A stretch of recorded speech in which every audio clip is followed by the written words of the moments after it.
Glory to God. Hallelujah. Amen. Praise the Lord. God is good. Thank you, Jesus. Hallelujah.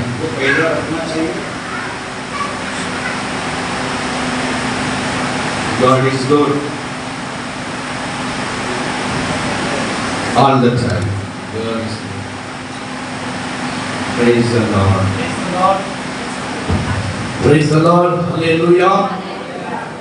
ஆண்டவரும் இரட்சகருமாய் இருக்கிற இயேசு கிறிஸ்துவின் நாமத்தில் உங்களுக்கு அன்போடு நான் வாழ்த்துக்களை வந்தனத்தை கொண்டு வருகிறேன்.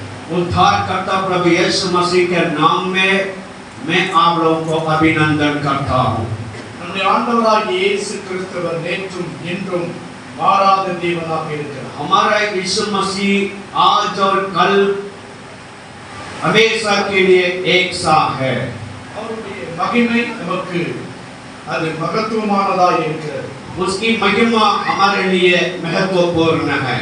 இந்த நாளிலும் உங்களை எவ்வளவு இந்த பகல் வேளையிலே இருப்பதிலே நான் மிகவும் சந்தோஷப்படுகிறேன். आज भी इस दिन का समय में आप लोगों के बीच में होने के लिए मैं बहुत आनंदित हूँ. அவர் உன்னதமான கர்த்தர், परमेश्वर महिमाओं का प्रभु है. Hallelujah hallelujah. தமிழிலே ஒரு பாடல் விதமாய் சொல்கிறது. तमिल में एक गाना इस प्रकार बताता है. ஆடுவோம் பாடுவோம் கூடுவோம் ஒன்றாக, नाचेंगे गाएंगे इकट्ठा होंगे एक साथ, மகிழ் கொண்டாடுவோம் और आनंदित होंगे. देवादि देवन என் உள்ளத்தில் வந்து தங்கி விட்டார். और सर्वशक्तिमान परमेश्वर मेरा दिल में आके बसा है. என்னைய ஆனந்தம் कितना आनंद है சொல்லக்கூடாது. और उसका बता नहीं सकते हैं. மன்னன் இயேசு என் உள்ளத்திலே தங்கி விட்டார். राजादि राजा मेरे मन के अंदर बसा हुआ है. आमेन आमेन. ஆடுவோம் பாடுவோம் கூடுவோம் ஒன்றாய் மகிழ் கொண்டாடுவோம். ஆடுவோம் பாடுவோம் கூடுவோம் ஒன்றாய் மகிழ் கொண்டாடுவோம். நாடியே நம்மை தேடியே வந்த நாமனை ஸ்தோத்தரிப்போம்.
நிச்சயம் பச்சமாய் நிற்பீர்கள் கருணினராய்.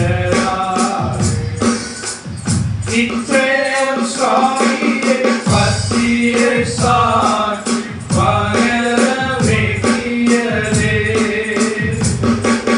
நிச்சயம் சுவாமியை பற்றியை சாட்சி பகரவேண்டியதே. என்னையன் ஆனந்தம் என்னையன் ஆனந்தம் சொல்லக்கூடாதே. ஹalleluya. பாடல் உங்களுக்கு தெரியாது. गाना हम लोग को आता नहीं है. தேவனுடைய மனிதனாகிய காலம் சென்ற டிடிஎஸ் தினகரன் அவர்கள் பாடின ஒரு பாடல். और परमेश्वर का दास स्वर्गीय டிடிஎஸ் தினகரன் जी ने इन गाना को बनाया. அவர் நல்லவராக இருக்கிறார். परमेश्वर भला है. Hallelujah hallelujah. இந்த நாளில் நம்முடைய தியானத்திற்கென்று தெரிந்து கொள்ளப்படுகிற வேத வசனம். आज भी हम अध्ययन के लिए कुछ वचन को हम निकालेंगे. எபிரேயர்களின் நிருபம் 9வது அதிகாரம் இப்ரானியர் 28வது வசனத்தை நாம் வாசிப்போம். इब्रानियों की किताब 9 अध्याय उसका 28वें वचन के आधार पर वचन को हम अध्ययन करेंगे. எபிரேயர் 9வது அதிகாரம் 28வது வசனம். इब्रानियों की किताब 9 अध्याय उसका 28वां वचन. கிறிஸ்துவும் அநேகருடைய பாவங்களை சுமந்து தீர்க்கும்படிக்கும் ஒரே தரம் பலியிடப்பட்டு தமக்காக காத்து கொண்டிருக்கிறவர்களுக்கு ரட்சிப்பை அருளும்படி இரண்டாம் தரம் பாவம் இல்லாமல் தரிசனமானார். ஹalleluya ஹalleluya. இந்த வேத வசனத்திலே ஹிந்தியில படிக்கப்படா. वैसे ही मसीह भी बहुतों के पापों को उठा लेने के लिए एक बार बलिदान हुआ और जो लोग उसकी बाट जोहते हैं उनके उद्धार के लिए दूसरी बार बिना पाप उठाए हुए दिखाई देगा. கிறிஸ்து இயேசுவும் ஒரே தரம் நம்முடைய பாவங்களுக்காக அவர் பாடுபட்டு நமக்காக இந்த பூமியிலே அவர் வெளிப்பட்டார். यीशु मसीह हमारे पापों के लिए एक ही बार क्रूस पर मारे जाकर एक ही बार जी उठा. மாம்சமான யாவருக்கும் தம்முடைய ரட்சிப்பை அவர் கொடுப்பதற்காக இயேசு இந்த உலகத்தில் மறு அவதாரம் எடுத்து மனுஷ சாயலாய் இந்த உலகத்தில் தேவாதி தேவன் அவர் வெளிப்பட்டார். और मानव जाति को बचाने के लिए पिता परमेश्वर के ओर से यीशु मसीह इस दुनिया में आया.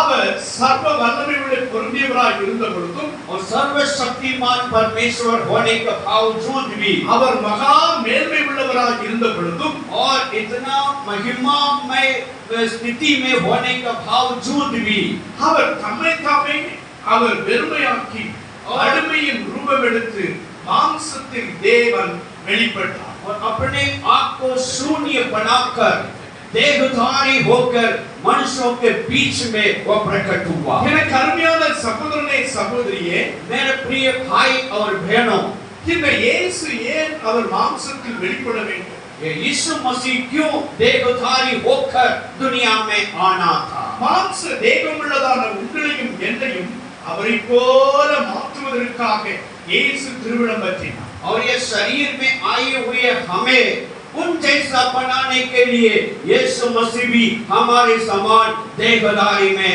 आया. அவரை போல நாம் எப்படி மாறுவது?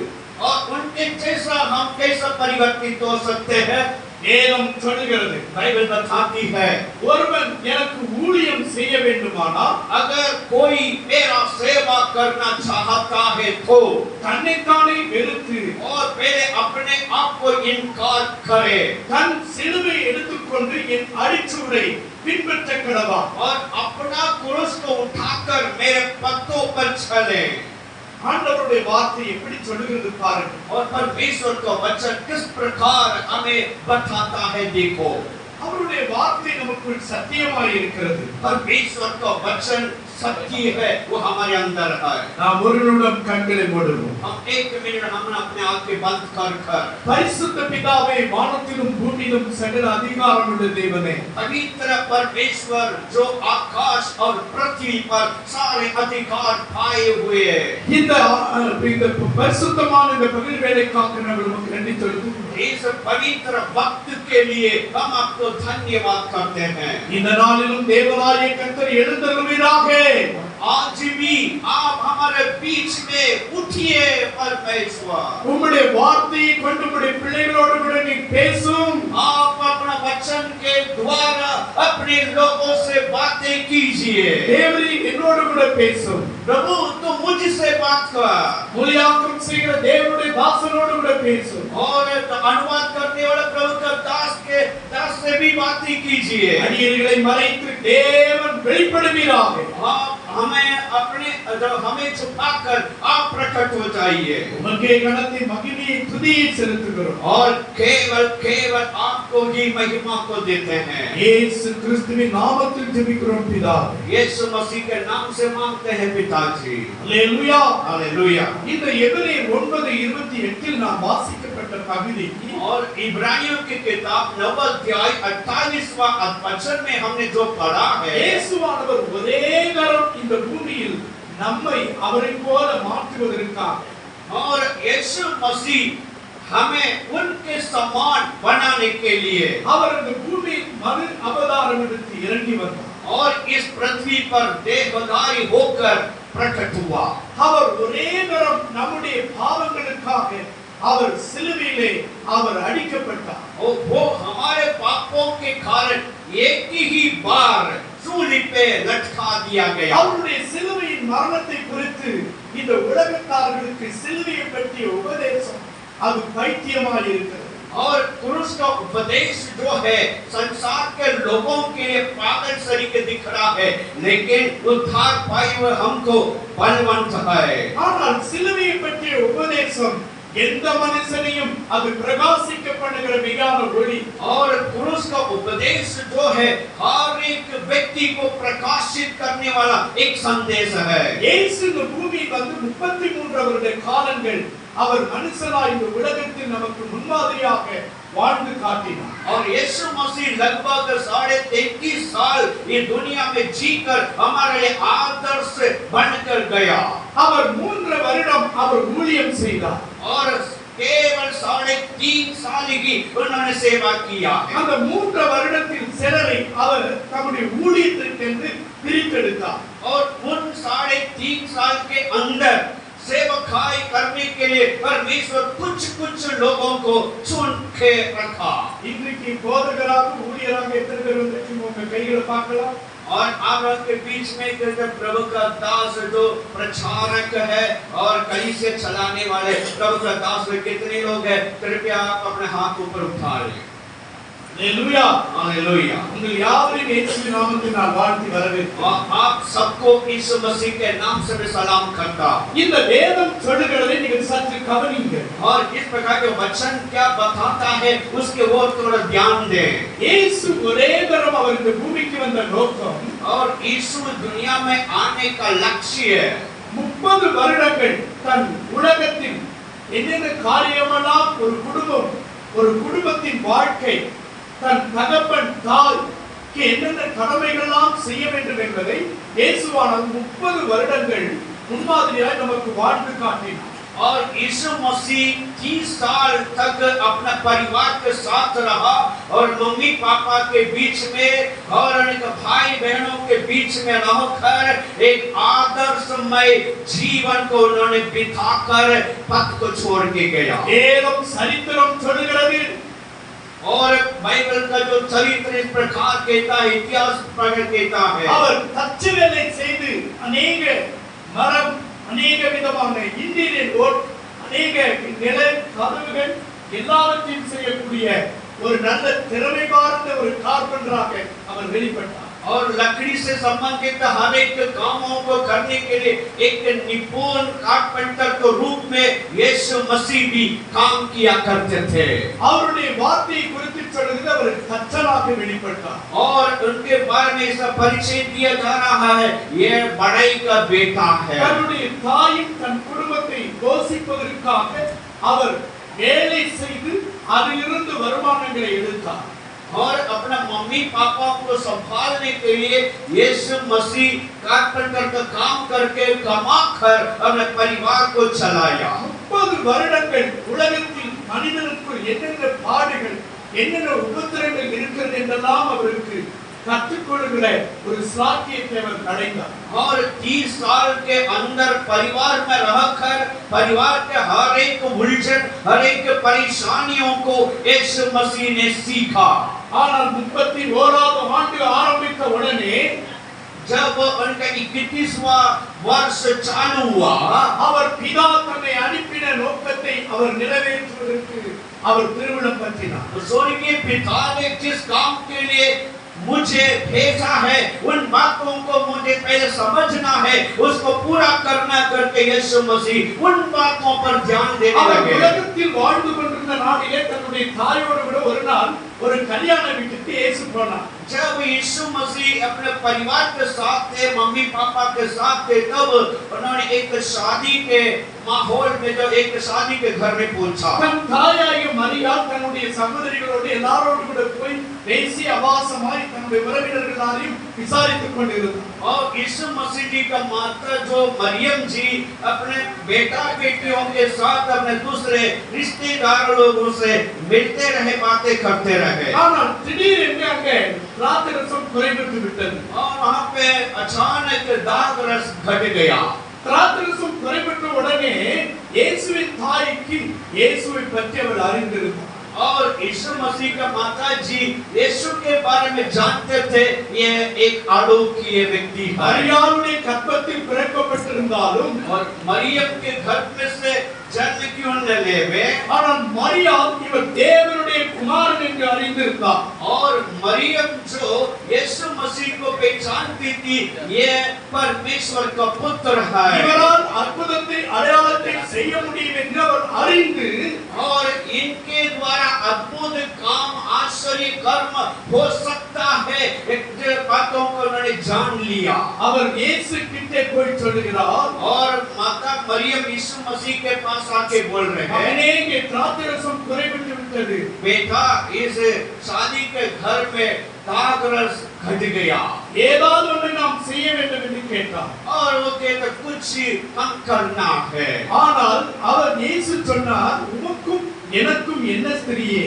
और यीशु मसीह से क्या बोल रहे, आप और मेरा क्या मतलब है. திராட்சரசம் குறைபட்டா என்ன? और अंगूर का रस खत्म हो गया तो इसमें क्या बात है. நம்ம கல்யாண வீட்டுக்கு வந்தோமா, சாப்பிட்டோமா, திராட்சரசத்தை குடிச்சோமா, போயிட்டே இருக்கலாம். और हम तो शादी में आए, खाना खाने के लिए आए, अंगूर का रस पीने के लिए आए, अब हम अपना काम को खा पी के निकल पड़े. இன்னும் என்னுடைய வேலை வரவில்லை. और यीशु ने कहा मेरा काम अब तक आया, मेरा समय अब तक आया नहीं அவர் है. மாம்சத்தில் சொன்னார். तब यीशु अपने शरीर पे कहा, அவர் ஆவியிலே அவர் மறுரூபப்பட்டார். और आत्मा में रूपांतरित होकर அப்ப ஆவிக்குரிய தன்மையிலே சொல்லுகிறார். तब आत्मिक बातों में आकर आत्मिक अवस्था में आके बोल रहा அங்கே है. வேலை செய்கிற வேலை ஆட்களை கூப்பிட்டு और वहां पे कार्य करने वाले कर्मचारियों को बुलाया. அங்கே கைகள் கால்கள் கழுவும்படியாய் வைக்கப்பட்டிருக்கிற கற்றாடிகளை அங்கே நிரப்பும்படி சொன்னார். और हाथ पैर धोने के लिए रखी हुई मटके को यहाँ पर लाने के लिए यीशु ने आदेश दिया. அவைகளை கோரிக்கொண்டு போய் பந்தியிருப்புக்காரருக்கு கொண்டு போய் என்றார். और जो उसने पानी जो था उसको उंडेल कर उसको निकाल कर जो वहाँ पे प्रबंध के पास ले जाओ करके बोले. அந்த வார்த்தை தண்ணீரை ரசமாய் மாற்றிற்று. और यीशु का वचन पानी को अंकुर का रस में बदल दिया. இந்த தேவனுடைய வார்த்தையை சுமந்து செல்கிற தேவ ஊழியர்களாக இருக்கிற நீங்கள் इस प्रकार जीवित और सामर्थी वचन को लेके चलने वाले प्रभु का दास दासी लोग आप है. உங்கள் வாயிலிருந்து புறப்படுகிற வார்த்தை கசப்பையும் அது மதுரமாய் மாற்ற முடியும். आपका मुंह से निकलने वाला शब्द कड़वी जीवन को भी मधु जो मधु के समान मीठा के समान बदल सकता है। யூதர்களுடைய முறைப்படி और यहूदियों के समाज के अनुसार திராட்சரசம் குறைவிட்டு விட்டால் அந்த குடும்பத்தில் சாபம் இருப்பதாக எண்ணி விடுவார்கள். और यहूदियों का रीति रिवाज इस प्रकार कहता, अगर शादी में कुछ कमियां हो गया तो वहां पे श्राप पड़ा हुआ करके समझते हैं। ஆனால் அந்த கல்யாண வீட்டில் இயேசு இருந்ததினால் शादी में यीशु मसीह होने के कारण அந்த நிந்தை எனும் சாபம் அந்த குடும்பத்தின் மேல் வராதபடிக்கு அவர் பச்சை தண்ணீரை रसमाई माटी अपमान रूपी श्राप उस परिवार में न आने के लिए परमेश्वर ने साधारण पानी को अंगूर के रस में बदलकर अपना महिमा को लिया। அப்படியானால் தேவனால் அழைக்கப்பட்டிருக்கிற சகோதரனே சகோதரியே और परमेश्वर के ओर से बुलाए हुए मेरा भाइयों और बहनों, எனக்கு அருமையான போதக பிதாக்களே, அருமையான சகோதரமார்களே, मेरे प्रिय प्रभु का दास, मेरे संगियों, இயேசுவுக்காக நீ ஊழியம் செய்யப்படி அழைக்கப்பட்டிருந்தால், अगर यीशु के लिए सेवा करने के लिए बुलाए गए हो, உன் வாழ்க்கையிலே சில மாற்றங்களை தேவன் கொண்டு வரும்படி விரும்புகிறார். आपका जीवन में कुछ बदलाव को परमेश्वर देखना चाहता அந்த है। மாற்றம் என்ன என்றால் பிதாவின் சித்தம் நிறைவேறுவதற்காக கிறிஸ்து இயேசு இந்த உலகத்திலே அவர் காத்திருந்தார். और बदलाव का मतलब क्या है? जो पिता परमेश्वर का इच्छा हमारे जीवन में पूरा होने के लिए यीशु मसीह प्रतीक्षा किया। 31வது ஆண்டு துவக்கின போது जब यीशु अपने 31वां उम्र में பிதாவின் சித்தத்தையும் தேவன் இந்த உலகத்திற்கு தான் மறு அவதாரம் எடுத்து மனுஷகுமாரனாய் வெளிப்பட்டதையும் நிறைவேற்றுவதற்கு அவர் திருமணம் பற்றினார். और पिता परमेश्वर की इच्छा को पूरी करने के लिए वो अपने आप को समर्पित किया। ஹalleluya हालेलुया। நீங்கள் கூட உலக பிரகாரமான பல வேளையில் பல அலுவலக துறைகளிலே வேலை பார்த்து கொண்டு இருந்திருக்கலாம். आप भी इस प्रकार दुनिया में अलग-अलग जो कामों में काम किए हुए होंगे।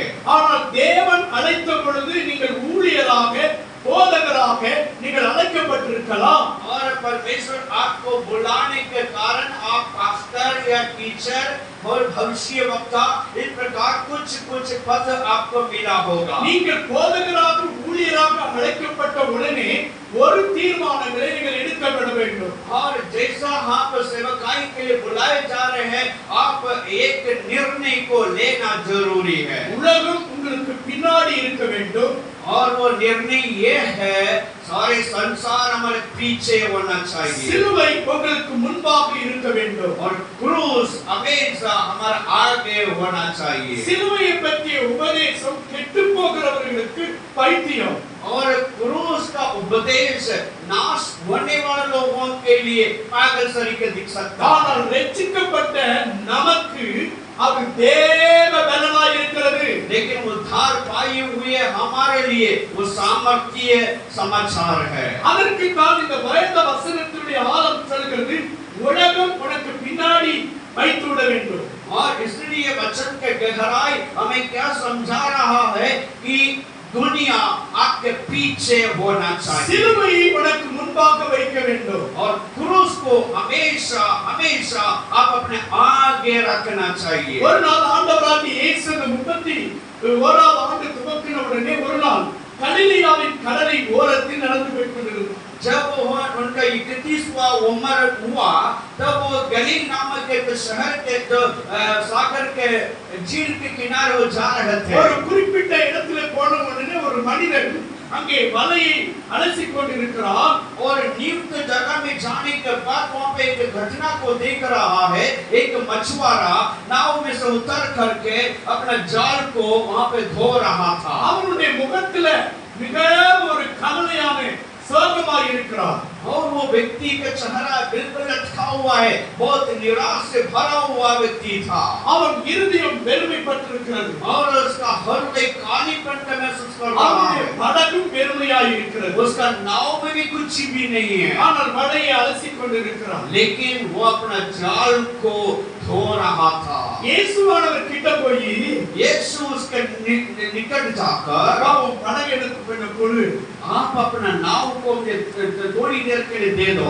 அந்த படகை கேட்டு வாங்கி இயேசு இந்த படகிலே நின்று மற்றவர்களுக்கு சத்தியத்தை வேத வசனத்தை அவர் பிரசங்கிக்க துவங்கினார்। वहाँ जो उसका नाव को यीशु ने जो लिया उसमें बैठ करके प्रभु प्रचार करने लगे। பிரசங்கித்து விட்டு திரும்பி பார்த்தா जब प्रचार समाप्त होने के बाद उनको मुड़ के देख रहा है, இங்க பார்த்தா காலேஜ் பின்னாடி இருக்கிறார், और मेरे पीछे कालेज ब्रदर है, அங்க ரூபன் தான் பின்னாடி இருக்கிறார்। और रूबन मेरा बेटा पीछे है। அல்லேலூயா हालेलुया அல்லேலூயா हालेलुया। இயேசு திரும்பி பார்த்து விட்டு यीशु मुड़ के देखा, இவர் என் படகு கேட்டு வாங்கினார், என் பொழப்பை கெடுத்துட்டாரே என்ற ஒரு எண்ணம் ஒரு அங்கலாய்ப்பவனுடைய இதயத்தில் இருக்கு।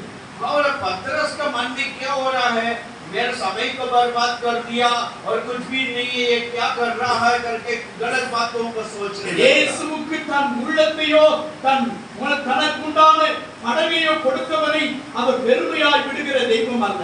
और परमेश्वर के लिए अपना नाव जो भी है देने वाला व्यक्ति को कभी परमेश्वर लज्जित न होने देगा। இந்த மனிதன் பேர் பேதுரு, और इस व्यक्ति का नाम पतरस था। இந்த மனிதனை கூப்பிட்டார், और पतरस को प्रभु ने बुलाया, வா अच्छा இந்த பகலிலே நாம் மீன் பிடிக்க போகலாம், और इस नाव में बैठ करके मछली पकड़ने के लिए जा।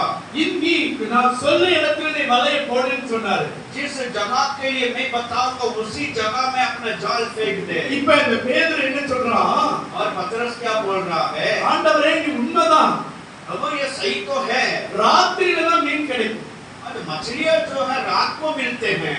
இந்த கலிலியாவில் இருந்து நான் எத்தனை அந்த ஆழ்கடல் வரைக்கும் கூட நான் மீன் பிடிச்சிருக்கிறேன், और गलील के किनारे से लेके गहराई पे जहाँ तक मैंने मछलियां पकड़ा था। பகலில ஒரு காலம் மீன் கிடைக்கவே கிடைக்காது, दिन में कभी भी मछली पकड़े नहीं जाते हैं। ஆனால் கர்த்தர் சொன்னார், लेकिन परमेश्वर कहता है, நான் உனக்கு சொல்லுகிறேன், मैं तुझसे कहता हूँ நீ வலையை போடு। तू अपना जाल फेंक। ஒரு குறிப்பிட்ட தூரத்தில் வலை போடப்பட்டது, और कुछ दूरी पर अपना जाल को फेंका। இந்த நேரத்தில் நான் சொன்ன அந்த வலை இழுப்பாகாது, और थोड़ी देर के बाद परमेश्वर ने कहा मछलियों जालों को अपने ओर खींच அந்த ले। வலை கிழிந்து போகத்தக்கதாக ஏராளமான மீன்கள் அதில் அகப்பட்டது। पवित्र शास्त्र कहता है कि जो जाल फटने तक मछलियां भर गया है। ஒரு படகுல ரெண்டு படகு நிரப்பப்பட்டுச்சு। और एक नाव नहीं है, दो नाव भर गया है உடனே मछलियां। பேதுரு நினைச்சிருப்பான்,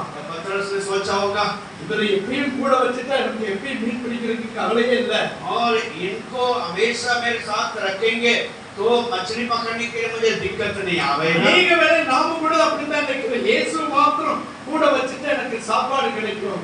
और हम भी इस प्रकार सोचते हैं, यीशु मसीह हमेशा मेरे साथ रहेगा तो मेरा पेट भरे रहेंगे, खाना देता அவருடைய रहेगा। இம்மைக்குரிய ஆகாரத்திலும் மறுமையான அவர் ஆகாரத்திலும் உன்னை போஷிக்கிற தேவன்। परमेश्वर दो प्रकार का आहार से आपको तृप्त करने वाला परमेश्वर है। இம்மைக்குரிய ஆகாரம் உங்க சரீரத்தின் நலத்தை கெடுத்துரும், और इस पृथ्वी का जो भोजन आपका शरीर का हालत को कभी बिगाड़ भी सकता है। அதிகமா இறைச்சி நல்ல கோழி இறைச்சி எல்லாம் ஆட்டு இறைச்சி எல்லாம் சாப்பிட்டா கொலஸ்ட்ரால் வந்துரும், और अलग अलग प्रकार का मटन खाओगे कोलेस्ट्रॉल से परेशान हो जाओगे। நல்ல சக்கரை போட்டு குடிச்சா சுகர் வந்துரும்। और ज्यादा शक्कर इस्तेमाल करोगे शुगर बीमारी आ जाएगी। ஆனால் இயேசு சொல்லுகிறபடி கேட்டால் तो यीशु जो बोलता है उसके अनुसार करेंगे तो அவர் உன்னை ஆசீர்வதிக்க முடியும், और वो आपको आशीषित कर सकता है, आप तंदुरुस्ती में जीवन बिता सकते சத்தியத்தை हैं। கவனிங்கள், थोड़ा सा ध्यान दो।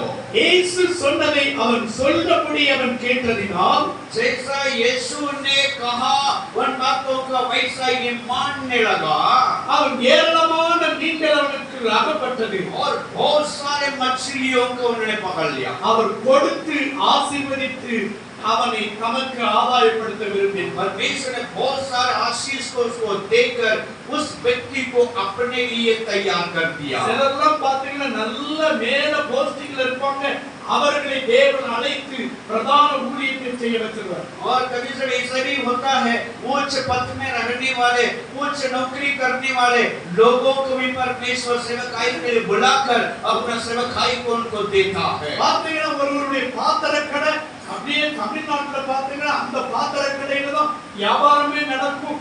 ஏராளமான கூட்டங்கள் கூடும். और तमिलनाडु में एक बहुत बड़ा बर्तन का जो दुकान है हमेशा उसमें भीड़ लगते रहते हैं. ஒரு நாள் தேவனுடைய மனிதனாகிய அகஸ்தின் ஜெபக்குமார் அங்கே தேவனுடைய வார்த்தையை பேசிக் கொண்டிருந்தார். और उसी जगह में प्रभु का दास अगस्तिन जबकुमार वहां पे प्रचार कर रहे थे. அவர் பேசி முடித்துட்டு போன உடனே அங்கே இன்னொரு தேவ மனிதன் வந்து ஆண்டவருடைய வார்த்தையை பேசினார். जब उनका प्रचार खत्म होने के बाद दूसरा प्रचारक वहां पे आकर के प्रचार किया. சாம் கமலேசன் என்ற ஒரு தேவ மனிதன் கர்த்தருடைய வார்த்தையை பேசினார். साम कमलेश्वर करके एक प्रभु का दास वहां पर परमेश्वर का वचन को प्रचार कर रहे அந்த थे. பாத்திரக்கடையில வேலை பார்த்துக் கொண்டிருந்த அந்த பாத்திரக்கடைக்கு பார்ட்னரா இருந்தவர் தேம்பி தேம்பி அழுது கொண்டே இருந்தார். और वो जो बर्तन का बड़े दुकान का पार्टनर जो है वो बिलक बिलक के रो रहा था. அவர் முன் வரிசையிலே கடந்து போனார். और एकदम आगे की ओर निकलकर प्रभु का दास के पास पहुंच गया. இயேசுவுக்கு தன் வாழ்க்கையை ஒப்புக் கொடுத்தார். और वो अपना जिंदगी को परमेश्वर के लिए समर्पित किया. இன்னைக்கு ராஜஸ்தான் பகுதியிலே சில இடங்களிலே அவர் பிரதான மிஷனரியாகவும் பிஷப்பாகவும் வைக்கப்பட்டிருக்கிறார். और राजस्थान के जो प्रांत में एक जगह में बहुत बड़ा बिशप के रूप में परमेश्वर के सेवकाई को कर रहा है वो प्रभु का दास. சாலோ மிஷனரி அவருடைய ஃபவுண்டராக மாற்றப்பட்டிருக்கிறார். सालो मिशनरी का फाउंडर के बारे में मैं कहता हूं. அவர் ஒரு நல்ல ஊழியர்களை உருவாக்குகிறதிலே தேவன் அழைத்தவரை கொண்டு வந்தார். और कई प्रकार के प्रभु का दास लोगों को बनाने के लिए ट्रेन करने के लिए परमेश्वर को तमिलनाडु से लेकर आया. இந்த பேதுருவை பார்த்து ஆண்டவர் சொன்னாரு, परमेश्वर ने पतरस से कहा, எப்பா நீ மீன் தான் பிடிச்சிட்டு இருந்த, हे पतरस अभी तू तो मछली तो पकड़ रहा है. நான் இன்னையில இருந்து நான் உன்னை மனுஷரை பிடிக்கும்படி மாத்த போறேன். मैं आज ही के बाद मैं तुझे मनुष्यों का पकड़ने वाला बना दूंगा. ஹalleluya हालेलुया. இவர் கூட அப்படித்தான் மாறி இருக்கிறார். ये भी ऐसे ही बन गया है. ஹalleluya हालेलुया. ஆமென் आमेन. இந்த பேதுருவை பார்த்து சொன்னாரு, தேவ ஊழியர்களே நீங்க இதுவரைக்கும் மீன் தான் பிடிச்சிட்டு இருந்தீங்க. और प्रभु का दास लोगों से आपसे प्रभु कहता है अब तक तुम लोग अपना अपना काम में लगे हुए हो. நான் உன்னை மனிதனை பிடிக்கும்படி அழைக்கிறேன் என்றார். अब मैं आप लोगों को मनुष्यों को पकड़ने वाला बनाने के लिए बुलाया हूँ. உடனே இந்த பேதுரு இயேசுவுக்கு பின்னாடி போனான். और तुरंत सारे चीजों को छोड़ छाड़ कर पतरस यीशु के पीछे चलने लगा. தேவனுடைய அழைப்பை அவன் தெரிந்து கொண்டான். और पतरस अपना बुलाहट को पहचान लिया. இங்க இருக்கிற தேவ ஊழியர்களே நீங்கள் தேவனுடைய அழைப்பை தெரிந்து கொண்டிருக்கிறீர்களா? क्या परमेश्वर के दासों आप अपना बुलाहट को पहचान लिया? தேவனுடைய அழைப்பு விசேஷித்த அழைப்பு. परमेश्वर का बुलाहट एक आलोकीय बुलाहट है.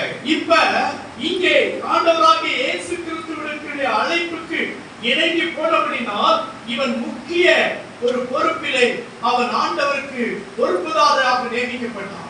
और ये अपना बुलाहट को जानकर उसमें जाने के कारण परमेश्वर ने सबसे बड़ा जिम्मेदारी को उस व्यक्ति के कंधे पर रखा. இவ்விதமாய் ஒவ்வொரு சீசன்களையும் ஆண்டவர் ஊழியத்துக்கு அழைத்தார். इस प्रकार एक दिन के 6 को परमेश्वर अपने सेवकाई के लिए बुलाए. விவசாயம் செய்கிறவனை அழைத்தார். और एक कृषि काम करने वाले व्यक्ति को बुलाया. ஆடு மாடுகளை மேய்த்துக் கொண்டிருந்தவனை அழைத்தார். और भेड़ बकरी चराने वाले चरवाहों को बुलाया. அக்கவுண்ட் செக்ஷன்ல வேலை பார்க்கிறவனை அழைத்தாரு. और ऑफिस में काम करने वाले व्यक्ति को बुलाया. இப்படி 12 சீசர்களை அழைத்தார். इस प्रकार 12 प्रकार के लोगों को प्रभु ने बुलाया. அந்த நாளிலே தேவராஜ்ய கர்த்தர் என்ன செய்தார் என்று கேட்டால், उस समय प्रभु यीशु मसीह क्या करते थे? பிரதான செக்ரட்டரி பேதுருவா தான் இருந்தார். और उसे के तो प्रधान सेक्रेटरी के रूप में पतरस होता. அதற்கு பிரதான செக்ரட்டரியா பேதுரு இருந்தார். அடுத்து யோவான் அவர்களுக்கெல்லாம் ஆலோசனைக்காரனாக இருந்தார். और ये योवन जो है सारे लोगों को सम्मति देने वाला सलाहकार बना. நான் நினைக்கிறேன் பேதுரு பிரசிடண்டா இருந்திருப்பான், யோவான் வந்து செக்ரட்டரியா இருந்திருப்பான். और मैं समझ रहा हूँ कि पतरस स्तोत्र महान व्यक्ति और यूहन्ना और सेक्रेटरी को रूप में होगा। யூதாஸ் கொண்டு வந்து ட்ரெஷரரா போட்டாங்க और यूदास को ट्रेजरर को रूप में डाल दिया है। ஹalleluya हालेलुया। இப்படி எல்லா சீசர்களுக்கும் ஒரு பொறுப்பை ஆண்டவர் கொடுத்தார்। और इस प्रकार 12 लोगों को परमेश्वर ने अलग-अलग जिम्मेदारी को दे दिया। எத்தனை பேர் ட்ரெஷரர் வேலையை விரும்புறீங்க?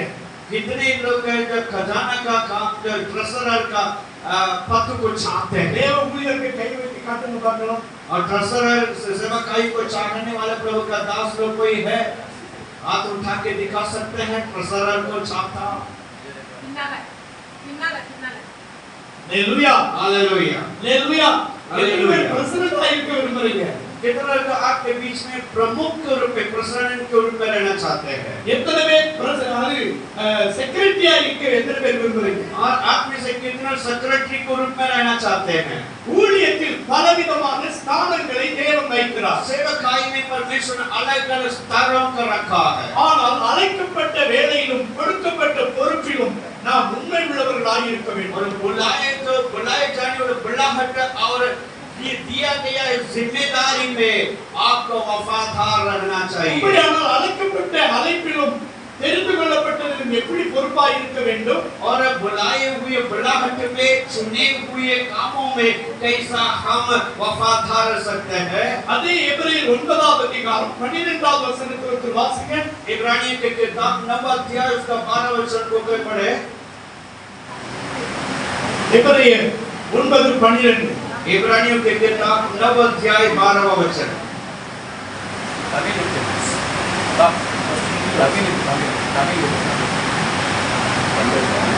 வெள்ளாட்டு கடா இளங்காலை இவர்களுடைய ரத்தத்தினால் அல்ல, நம்முடைய சொந்த ரத்தத்தினாலும் ஒரே தரம் மகாபரிசுத்த ஸ்தலத்தில் பிரவேசித்து நித்திய மீட்பை உண்டு பண்ணினார்। ஹalleluya हालेलुया। பாருங்க இந்த இடத்துல இந்த வார்த்தை ஏன் இப்படி எழுதப்பட்டிருக்கிறது?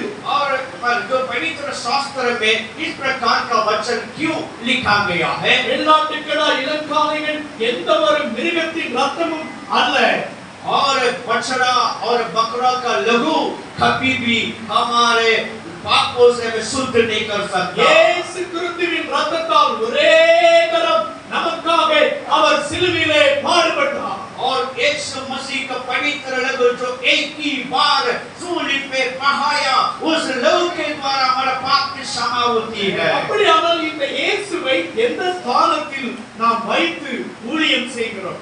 और जो जान लीजिए कि आप यीशु को किस प्रकार अपना सेवकाई में रखकर के सेवा करते हैं। இயேசுவுக்கு ஊழியம் செய்ய வேண்டுமானால், अगर यीशु के लिए सेवा करना है तो அவருடைய ரத்தத்தாலே நாம் என்ன செய்யப்பட்டிருக்க வேண்டும்?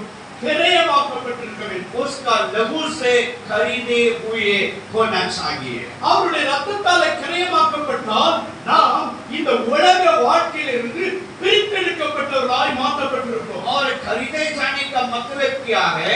यह संसार से अलग जीवन बिताना। உலக வாழ்க்கையிலிருந்து பிரித்தெடுப்பதற்கு இந்த ரத்தம் நமக்கு ஒரு மூளை பொருளாய் இருக்கிறது। ये संसार से हमें अलग करने के लिए यीशु मसीह का लहू एक मूल्यवान है। எபேசியர் 2:13வது வசனத்தை வாசிப்பீங்களானா, और इफिसियों के किताब अध्याय 2 उसका 13वां वचन को पढ़ेंगे तो இயேசுவை அறிவதற்கு முன்பாக நீங்கள் முன்னே தூரமாய் இருந்தீர்கள்। यीशु को जानने के पहले आप दूर थे। ஹalleluya அங்க என்ன சொல்லுது பாருங்க, यहाँ पे क्या लिखा है?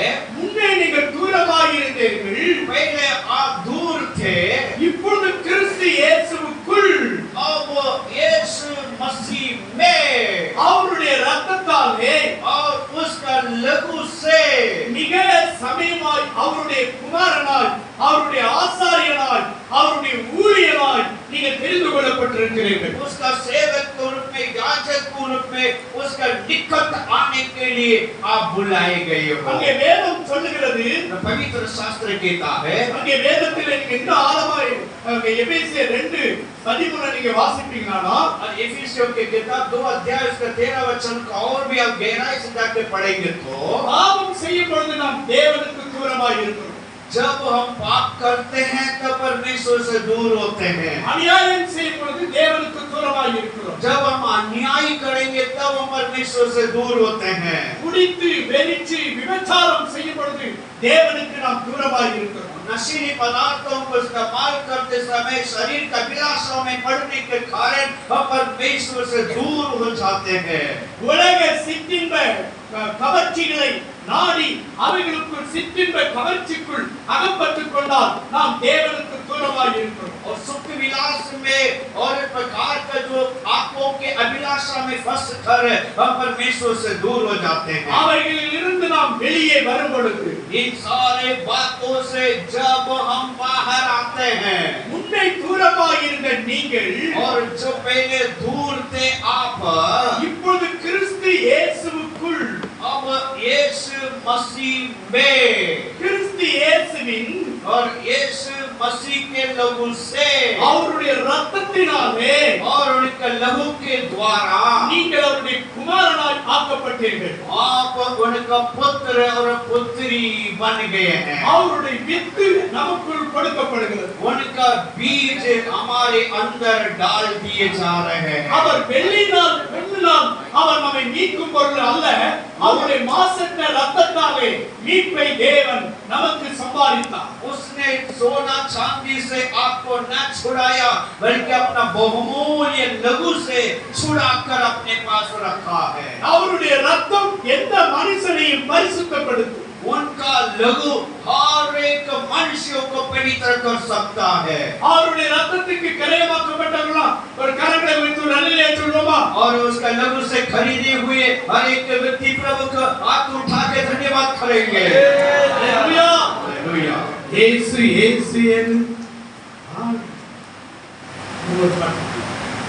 हालेलुया। அல்லேலூயா हालेलुया। அவருடைய இரத்தம் நமக்குள் வெளியேறப்பட்டதா இருக்கிறது. उसका लहू हमारे अंदर अनमोल है। இது எங்க கண்ணே. அல்லேலூயா அல்லேலூயா हालेलुया। எல்லாரும் கூட சந்தோஷமா இருக்கீங்களே. आप आनंदित रहो। அல்லேலூயா आमेन। கர்த்தர் நல்லவர். परमेश्वर भला है।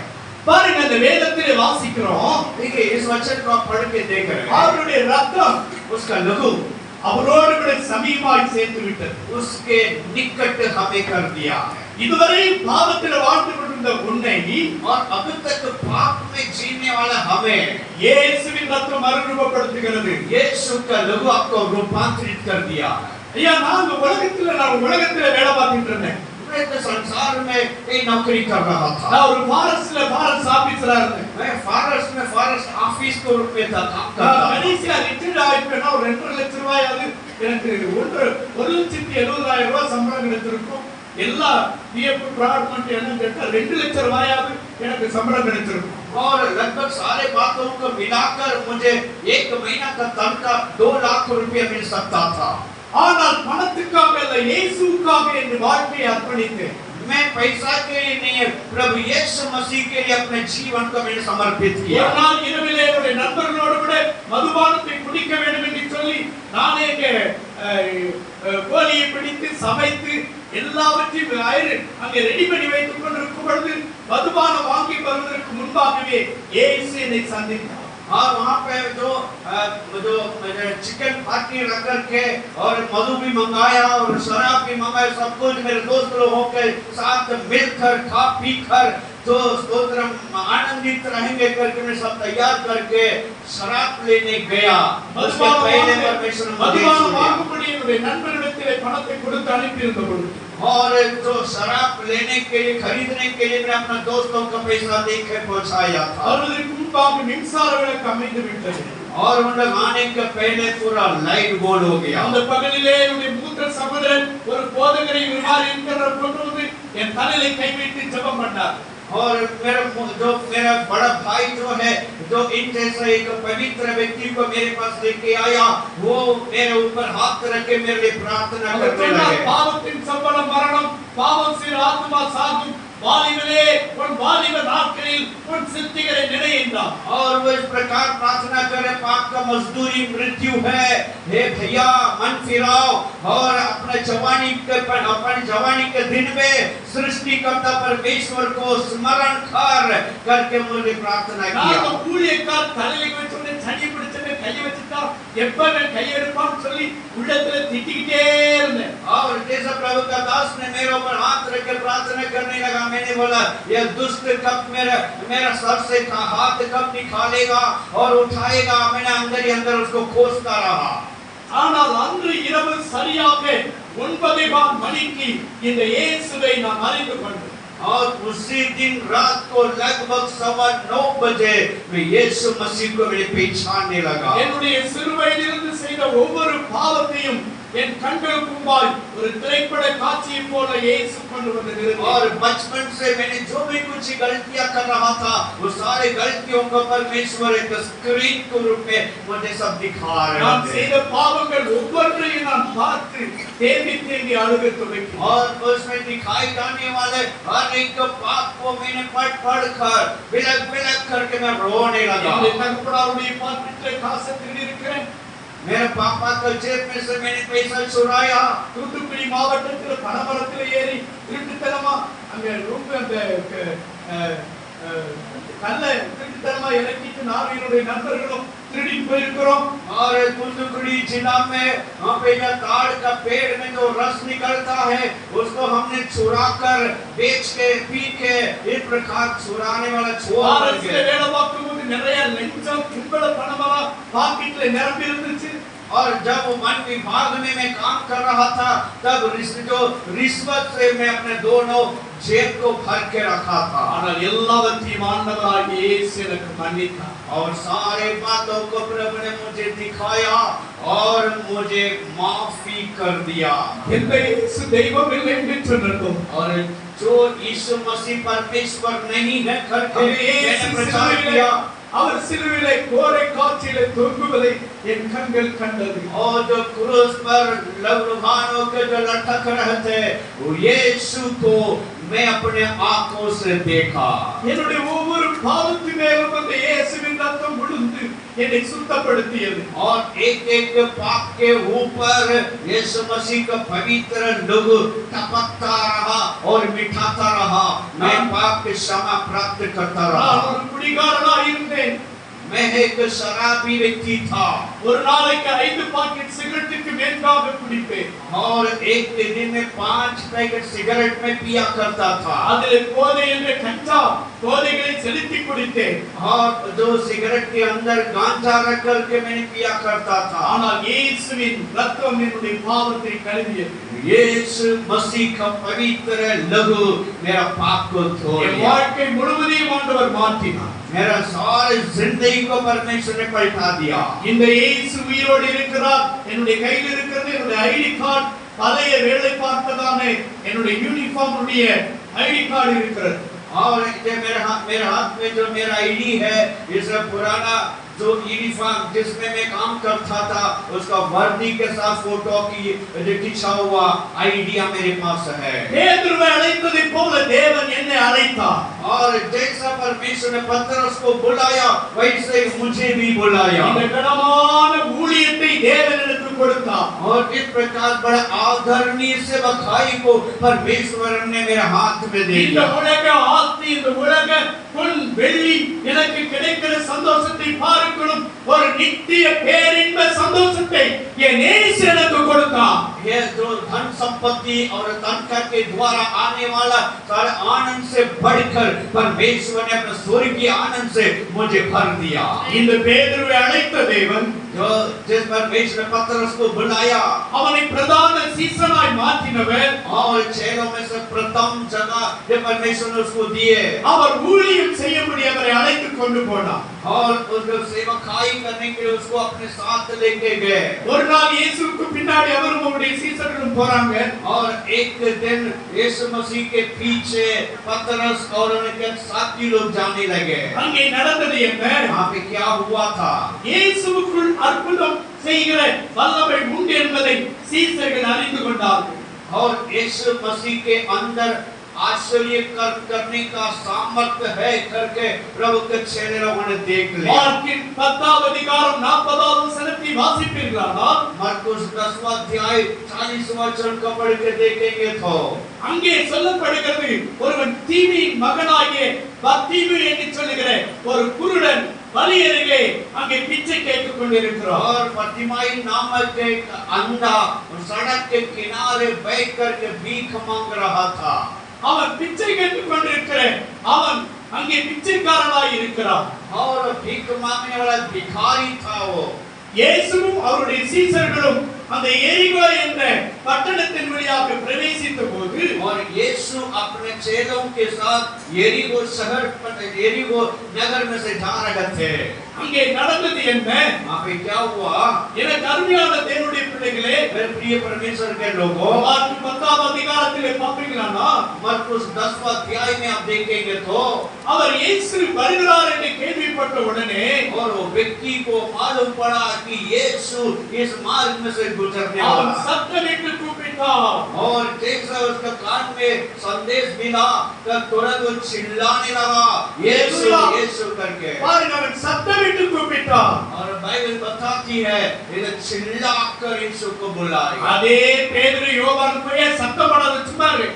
और ये पतरस उनके पास जा करके बात भैया मत चिल्लाओ करके उसको डांटा। அவன் இன்னும் அதிகமாய் சத்தம் போட்டான். लेकिन बाइबल बताती है वो अंधा और भी चिल्लाने लगा। இயேசு நின்று அவனை தம்மிடத்தில் அழைத்து வரும்படி சொன்னார். यीशु वहां पे खड़े होकर उस व्यक्ति को अपने पास लाने के लिए आदेश दिया। அவன் கிட்டே போய் இயேசுவை அழைக்கிறார் என்று சொன்னார். और पतरस उनके पास जाकर के बोल रहा है भैया डांस बंद, परमेश्वर तुझे बुला रहा அவன் है। அழைச்ச உடனே சொன்னா வரல. और जो जैसे बुलाया तब तुरंत न गया।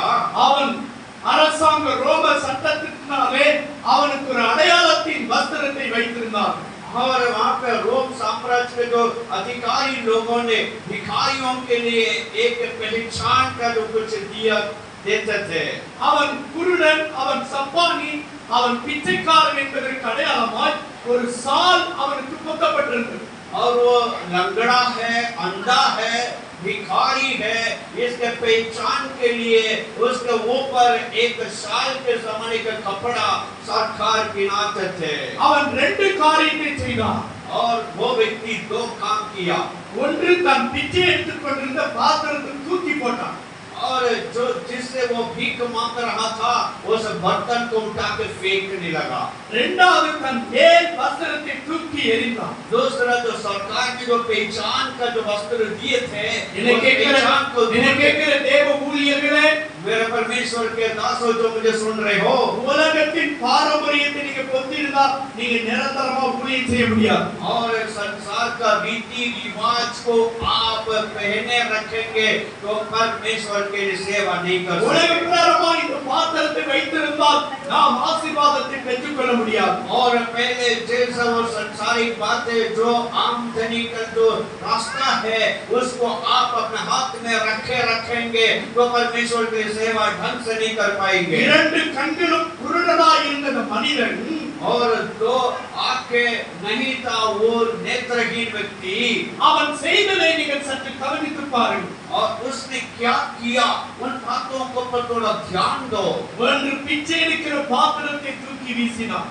एक भीख मांगने वाला बर्तन को उठाकर फेंक दिया। இரண்டாவது, தன் மேல் வஸ்திரத்தை தூக்கி வீசி விட்டான். दूसरा, जो सरकार ने जो पहचान पत्र दिए थे उसको उठा के फेंक दिया। அவனுக்கு ஒரு நம்பிக்கை இருந்தது. उसके अंदर एक धन्य आशा थी, என்னை அழைப்பவர் இயேசு, मुझे जो बुला रहा है वो सर्वशक्तिमान है। அவர் வானத்திலிருந்து இறங்கி வந்த தேவகுமாரன், वो आकाश से उतरा हुआ परमेश्वर का पुत्र है।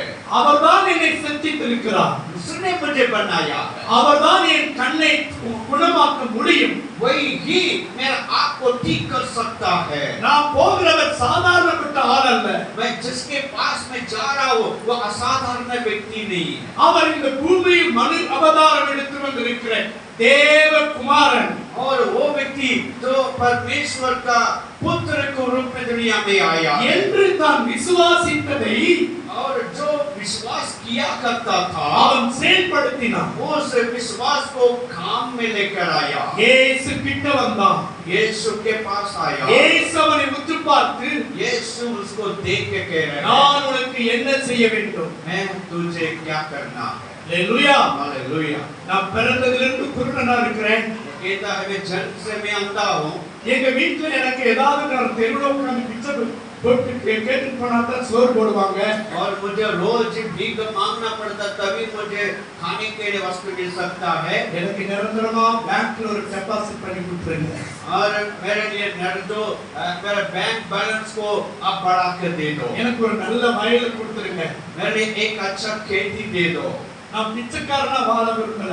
मैं भिखारी बन के रहना नहीं चाहता हूँ। நான் நேரத்துக்கு சாப்பிட்டு வாழ விரும்புறேன். मैं समय समय पर खा कर मैं जीना चाहता हूँ। இப்படி இல்லாத மனுஷன் கேட்டிருக்கலாம் அல்லவா?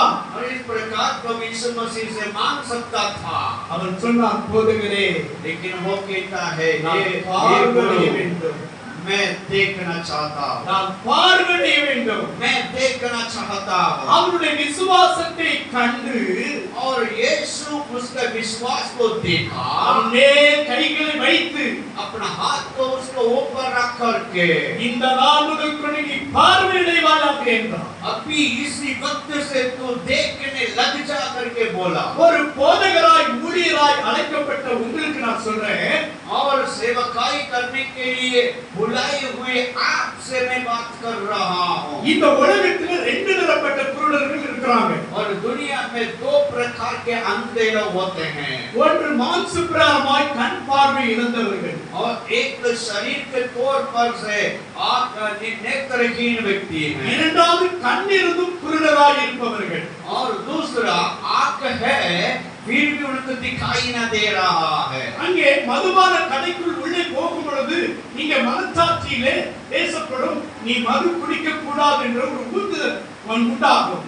और शराब के दुकान पे जा रहा, शराब लेने जा रहा है, उसके मन से एक बात निकल रही है, मत पियो, मत खरीदो, मत जाओ करके एक बात उसके अंदर आ रही है। அப்பொழுது அதை கேளாதபடி கண்ணிருந்தும் குருடனாய் போய் பாவத்திலே விழுந்தது. और उसका न समझकर न मान करके आपको होने पर भी नेत्रहीन व्यक्ति के समान जो कार्य करने वाला व्यक्ति है। ஊழியருடைய வாழ்க்கையில ரெண்டு விதமான கண்கள் திறக்கப்படணும். और सेवक लोगों के जिंदगी में दो प्रकार के आंखें खुलना चाहिए। ஒன்று இயேசுவின் அற்புதத்தின் கண்கள், पहला यीशु मसीह का अद्भुत निगाह आंखें, இரண்டாவது தன்னுடைய கண்கள் திறக்கப்பட வேண்டும். और दूसरा अपने भीतरीय आंखें खुलना चाहिए। இந்த பேதுரு யோவான் நம்முடைய சீசர்களை பார்த்தார்கள். और पतरस और परमेश्वर के चेले लोग इन प्रकार के बातों को अनुभव किया। அப்படியே எரிகோவின் வழியாய் கடந்து போனவர்கள் और एरिको के शहर के ओर से जाने वाले लोग हैं, பக்கத்தில் இருக்கக்கூடிய பட்டணத்துக்கு போவதற்கு கடலிலே பிரயாணம் பண்ணாங்க. और पास में रहने वाले शहर में जाने के लिए झील पे यात्रा कर रहे हैं। அப்பொழுது அவர்கள் எல்லாம் என்ன பண்றாங்க, உலக கதையை பேச துவங்கிட்டாங்க. और प्रभु के चेले लोग क्या सांसारिक बातें करना शुरू कर दिए। ஒரு ஊழியக்காரனுடைய வாயில உலக அவகாசமுள்ள வார்த்தைகள் வரக்கூடாது. और प्रभु का दास दासी के मुंह से सांसारिक सड़ी हुई बातें नहीं आना चाहिए। அவர்களுக்கு சரியான ஒரு பாடத்தை ஆண்டவர் கற்பிப்பதற்காக என்ன செய்தார் தெரியுமா? उनको सही रीति से उनको सिखाने के लिए प्रभु ने क्या किया? காற்றையும் கடலையும் கொந்தளிக்கச் செய்தார். और तूफानों को उठाया, लहरों को प्रभु ने उठाया। அங்கு படகு அங்கும் இங்குமாய் அலசப்பட்டது. और नाव इधर उधर एकदम झूमने लगे और डूब रहे हैं। இப்பொழுது பேதுரு அந்த கடலிலே படகு என்னவன் கண்டுபிடித்து பார்த்தான், என்னென்னலாம் செய்து பார்த்தான், தன் படகை கண்ட்ரோலுக்கு கொண்டு வர முடியும். और पतरस अपना नाव को अपना वश में करने के लिए बहुत प्रयास किया, लेकिन उसको अपना वश में नहीं कर पाया। இயேசு அந்த படகில் இருப்பதை மறந்து போனார். और उन्हीं लोग भूल गए हैं कि यीशु इस नाव में है। இயேசு உங்க வீட்டில் இருக்கிறத நீங்க மறந்து போக கூடாது. यीशु मसीह आपके घर में है, इन बातों को कभी ना भूलना चाहिए। அவர் கூப்பிடுவதெல்லாம் செவி சாய்க்கிறவர். जब जब आप उनको बुलाएंगे तो आप कान लगाकर सुनता। ஆபத்து காலத்தில் என்னை நோக்கி கூப்பிடு என்று சொன்னவர். और संकट के समय तो मेरे नाम लेके पुकार करके बोलने वाला परमेश्वर है। நான் வந்து உன்னை விடுவிப்பேன் என்று சொன்னவர். और मैं आके तुझे छुड़ाऊंगा करके बोलने वाला परमेश्वर है। ஹalleluya. हालेलुया। சங்கீதம் 34:6 இப்படி சொல்லுகிறது. और भजन संहिता 36 उसका चौथा वचन कहता இதை है, ஏழை கூப்பிட்டால் ये दीन जन ने परमेश्वर को கர்த்தர் पुकारा கேட்டு और परमेश्वर ने उसको सुनकर அவருடைய எல்லா பயத்துக்கும் நீங்களாக்கினார். और जो सारे डर से प्रभु ने उसको बचाया। ஆறாவது வார்த்தையில இந்த ஏழை கூப்பிட்டார். और 34वां अध्याय 6वां वचन इस प्रकार कहता है, ये दीन जन ने परमेश्वर को அவருடைய पुकारा। எல்லா பயத்துக்கும் நீங்களாக்கி விட்டார். और इस प्रकार सारे जो संकट में से परमेश्वर ने उसको बचाया। சங்கீதம் 9:9 சொல்லுகிறது. भजन संहिता 9 अध्याय 9वां वचन बताता है, ஆபத்து காலத்தில் என்னை நோக்கி கூப்பிடு. और स्तोत्र प्रभु की महिमा हो, जो संकट के समय मुझे पुकार। நான் உன்னை விடுவிப்பேன். 50 अध्याय इसका 15 वचन, और संकट संकट के समय तुम मेरे नाम लेके पुकार, मैं तुझे छुड़ाऊंगा करके प्रभु कहता है। சங்கீதம் 46:1 சொல்லுகிறது. और भजन संहिता 46 उसका पहला वचन बताता है, தேவன் உமது அடைக்கலமும் பெலனும் परमेश्वर हमारा शरण स्थान और बल है। ஆபத்து காலத்தில் அனுகூலமான துணையாய் இருப்பார். संकट का समय अति सहज से मिलने वाला एक सहायक है। இவைகளெல்லாம் வைத்துக்கொண்டு நீ உன் படகில வருகிற கொந்தளிப்பை குறித்து நீ கவலைப்படுகிறாயா? इन सारे बातों को जानने के बावजूद भी अपने नाव में होने वाले उथल पुथल को देखकर क्यों चिंतित हो रहे हो? சத்திய வசனங்களை நமக்காக தேவன் வைத்திருக்கிறார். सत्य वचन को परमेश्वर ने प्रत्येक व्यक्ति के लिए रखा है। அல்லேலூயா. हालेलुया। கர்த்தருடைய வார்த்தையை நான் உங்களுக்கு சொல்றேன். परमेश्वर का वचन को मैं आपको बता रहा हूँ। அந்தந்த சூழ்நிலையிலே கர்த்தருடைய வார்த்தையை பயன்படுத்தணும். अलग अलग परिस्थिति में परमेश्वर के वचनों का आपको इस्तेमाल करना चाहिए। சரியா? Praise the Lord. Praise the Lord। Hallelujah. Hallelujah. தோத்து போயிட்டாங்களா? आप लोग कैसे हैं? निराश तो न हुए हैं? அல்லேலூயா. हालेलुया। எத்தனை பேர் சந்தோஷமா இருக்கிறீங்க? कितने आनंदित है? ஆனந்தே ஆனந்தே பரமானந்தே. हालेलुया। அல்லேலூயா. हालेलुया। கர்த்தர் நல்லவராக இருக்கிறார். परमेश्वर भला है। சங்கீதத்தின் புத்தகத்தில் ஏன் உங்களுக்கு ஞாபகப்படுத்தினேன்? भजन संहिता किताबों को मैं क्यों याद दिलाया हूँ? எல்லாம் பேதுருக்கு யோவானுக்கு தெரியும். ये सारी बातें प्रभु के चेले लोग जानते थे। தங்கள் பலத்தால் எல்லாவற்றையும் சாதித்து விடலாம் என்று எண்ணினார்கள். अपना मुझ बल से सब कुछ कर पाऊंगा करके लोग सोचते थे। இயேசு கப்பலின் அடித்தட்டிலே உறங்கிக் கொண்டிருந்தார். लेकिन यीशु उस नाव के पीछे की ओर तकिया लगाकर இப்ப இயேசு போய் தட்டி எழுப்புறாங்க. अब यीशु को जगा रहे हैं। நாங்க சாக போறோம் கவலையே இல்லையா? क्या प्रभु हम मरने जा रहे हैं, आपको कोई चिंता नहीं है? பைத்தியங்களா? अरे पागल लोगों, நான் இந்த படகுல தானே இருக்கிறேன். मैं भी उससे जो नाव में हूँ, இந்த படகு மூழ்கினா நானும் சேர்ந்தால மூழ்கி போவேன். अगर ये नाव डूबेगा तो मैं भी डुबकी लगाऊंगा। இயேசு எழுந்தார். और यीशु ने उठाया தம்முடைய சீசர்களை பார்த்து சொன்னார், और अपने चेलों से कहा, அற்ப விசுவாசிகளே என்றார். अल्प विश्वासियों करके बोला। நீங்க உங்க விசுவாசம் எங்கே போயிற்று என்று சொன்னார். परमेश्वर के तेरा विश्वास किधर गया? அவர் காற்றையும் கடலையும் அதட்டினார். और परमेश्वर यीशु मसीह आंधी और तूफानों को, लहरों को डांटा। அது அப்படியே கீழ்ப்படிந்தது. और वैसे ही जैसा उन्होंने बोला वैसे ही आज्ञा माना। நம்முடைய ஊழிய வாழ்க்கையிலும் இயேசு இருந்தால் अगर हमारे सेवकाई में यीशु हो, நீங்கள் அற்புதத்தை பெற்றுக்கொள்ள முடியும். आप लोग आश्चर्य कर्म को प्राप्त कर सकते हैं। இப்பொழுது ஒரு முதல் மனிதனை பார்த்தோம். और हम पहला एक व्यक्ति को देखा இப்பொழுது இரண்டாவது ஒரு मनिதனை நான் உங்களுக்கு ஞாபகப்படுத்த விரும்புகிறேன். और दूसरा व्यक्ति को मैं स्मरण दिलाना चाहता हूँ। பரிசுத்த அப்போஸ்தலர் நடவடிக்கையின் புத்தகம் और फिर जो प्रेरितों के किताब में 9வது அதிகாரம் 9वां अध्याय அங்கே கர்த்தருடைய வார்த்தை இப்படி சொல்கிறது. परमेश्वर का वचन इस प्रकार कहता है, அங்கே 1:1 2 வசனத்தை வாசிங்க. प्रेरितों के किताब 9 अध्याय इसका पहला वचन से 2 और दूसरा वचन तक पढ़ेंगे. ஹalleluya. சவுல் என்பவனை இன்னும் கர்த்தருடைய சீஷரை பயமுறுத்தி கொலை செய்யும்படி சீறி பிரதான ஆசாரியரிடத்தில் போய், இந்த மார்க்கத்தாராய புருஷரை ஆகிலும் ஸ்திரீகளை ஆகிலும் நான் கண்டுபிடித்தால் அவர்களை கட்டி எருசலேமுக்கு கொண்டு வரும்படி தமஸ்குவில் உள்ள ஜெப ஆலயங்களுக்கு நிருபங்களை கேட்டு வாங்கினார். ஹalleluya. हालेलुया. இங்க ஒரு மனிதனை குறித்து நாம் பார்க்கிறோம். यहाँ पे एक व्यक्ति को देख रहे हैं. இவன் சவுல் எனப்படுகிற ஒரு மனிதன். इसका नाम शाऊल था. இவன் யாருன்னு கேட்டீங்கன்னா, ये कौन था? ஒரு பெரிய ஐஸ்வர்யவான். बहुत बड़ा धनवान था. அந்த சர்ச்சில வந்து பிசி கமிட்டி, और वहाँ पे जो पीसी कमेटी का व्यक्ति था, பிசி கமிட்டி कमेटी का व्यक्ति था. வடில்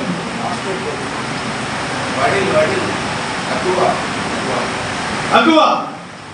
ஹalleluya. हालेलुया. பாருங்க, ஒரு பிரதான சட்டத்தை கையில் எடுக்கக்கூடிய அதிகாரத்தை உடைய மனிதன். और ये जो कानून को अपने हाथ में लेने वाला एक बहुत बड़ा अधिकारी है. அவனு ரொம்ப நாளா பார்த்துக்கிட்டே இருக்கிறான். और बहुत दिन से देख रहा है. இயேசுவை பத்தி இவன் சொல்லிட்டே வரானுங்களே, மத பிரச்சாரம் என்ன பண்றான்? और यीशु के बारे में वे प्रचार करते जा रहे हैं. ये तो धर्म परिवर्तन करते जा रहे हैं. இங்க நமக்கெல்லாம் இல்லாத சக்தி இயேசுவுக்கு வந்துருச்சா? क्या हमारे पास के जो शक्ति नहीं, क्या वो शक्ति यीशु के नाम में आ गया है? இந்த இயேசுவை பத்தி சொல்லுகிறவர்களை கண்டா और यीशु मसीह के बारे में प्रचार करने वाला कोई भी क्यों ना हो, அவர்களை பிடித்து கொண்டுட்டு வந்து அவர்களுக்கு மரண தண்டனையை கொடுக்க வேண்டும் என்று வாக்குறுதினார். इस प्रकार प्रचार करने वाला एक एक व्यक्ति को पकड़ करके मार करके उसको जो सूली का सजा देने के लिए अधिकार को प्राप्त किया. நீங்கள் சற்று வேதத்தை கவனிங்கள். थोड़ा सा ध्यान दो. தூக்கம் வரவங்களா ஒரு அல்லேலூயா சொல்லுங்க. जिसको नींद आ रहा है हालेलुया बोलेंगे. ஹalleluya. இடையில கொஞ்சம் மட்டும் அப்படியே கண்ணெல்லாம் சொல்லுங்க. कुछ लोगों का हाथ जो एक आंख के अंदर जा रहा है, एक आंख के ऊपर जा रहा है. மேரின்னு ஒரு அம்மா இருக்கீங்களா? मेरी नाम में कोई महिला है क्या? ஹalleluya. கர்த்தர் வெற்றி கர்த்தர் கொண்டு வந்தார். ஹalleluya. தூக்கத்தின் ஆவியை விரட்டி விட வேண்டும். नींद की आत्मा को दूर करना चाहिए. ஹalleluya. हालेलुया. ஆமென். आमेन. தேசா அம்மா கர்த்தர் உங்களை பலப்படுத்துவார். परमेश्वर आपको बलवंत करेंगे. பாருங்க, இந்த மனிதனை குறித்து நான் சொல்லி முடிக்க போகிறேன். इस व्यक्ति के बारे में कुछ बोल के मैं समाप्ति करूंगा. இவன் எருசலேமிலிருந்து புறப்படுகிறான். वो यरूशलेम से निकल रहा है இப்பொழுது தமஸ்குவுக்கு போகிறான். और वह दमिश्क की ओर जा रहा है. இப்போ ஒரு சட்டத்தை கையில வாங்கி கொண்டான். और उसके पास अधिकार है. என்ன சட்டம்? क्या अधिकार है? கொலைகாரனுக்கு வாரண்ட் வாங்கல, और हत्या करने वालों के लिए वारंट को लेके नहीं जा रहा है. திருடர்களுக்கு வாரண்ட் வாங்கல, चोरों के लिए वारंट लेके नहीं जा रहा है. கர்த்தராய் இருக்கிற இயேசு கிறிஸ்துவை பற்றி சொல்லுகிறவர்களுக்கு குடி வாரண்டை வாங்கினான். और प्रभु के बारे में प्रचार करने वालों के लिए वारंट को लेके जा रहा है. அவர்களை பிடித்து கொண்டுட்டு வந்து சிறைச்சேதம் பண்ண வேண்டும் என்று அவன் தனக்குள் ஒரு ஆர்வத்தை உருவாக்கினான். इस प्रकार प्रचार करने वाले लोगों को पकड़ के जेल में डालना करके बड़े धूमधाम से जा रहा था. இந்த மனிதனுடைய குணாதிசயம் எப்படிப்பட்டது?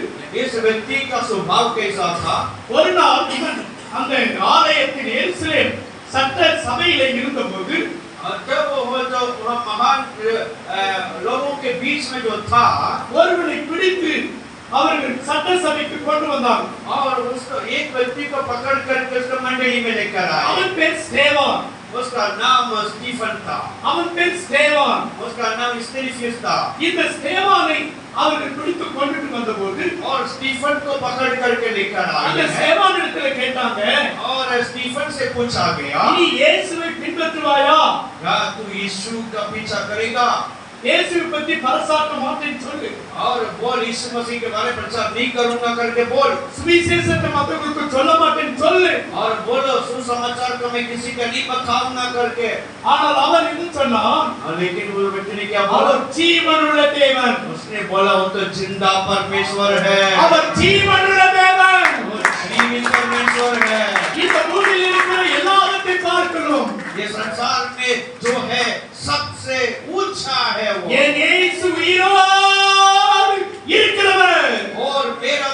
परमेश्वर सब देवता में जीवित परमेश्वर करके चिल्लाने लगा। ஜீவனுள்ள தேவன் என்று சொல்லி அவன் சொல்லிக் கொண்டிருக்கும் பொழுது वो जीवित परमेश्वर करके वो प्रचार कर रहा था। அவனுக்கு விரோதமாய் அங்கே யூதர்கள் முகநாடிகள் வேறுபட்டது और यहूदी लोगों का चेहरा एकदम बदल गया।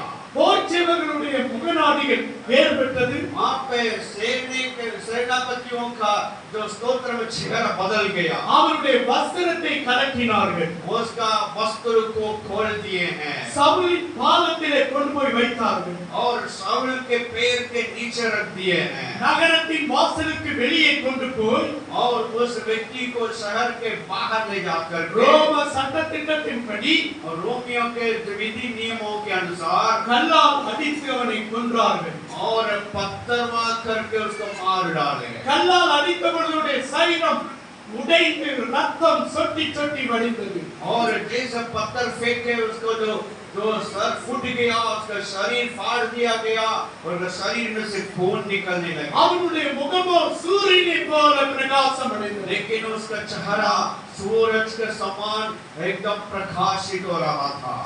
அவன் சொன்னான் उसने कहा என் மீட்பர் அங்கே நிற்கிறார் என்றான் उसने कहा प्रभु यीशु मसीह वहाँ पे खड़ा है। இயேசுவை நான் முகமுகமாய் காண்கிறேன் என்றான் मैं यीशु को अपने आंखों से देख रहा। என் ஆவியை அவர் கையிலே கொடுக்கிறேன் என்றான் मैं अपना प्राण को उसके हाथ में देता हूँ करके बोला। இப்படிப்பட்ட கொலைக்கு பாத்திரமானாய் இருந்த மனிதன் தான் இந்த சவுல் इस प्रकार का हथियार के बीच में खड़ा रहा शाऊल।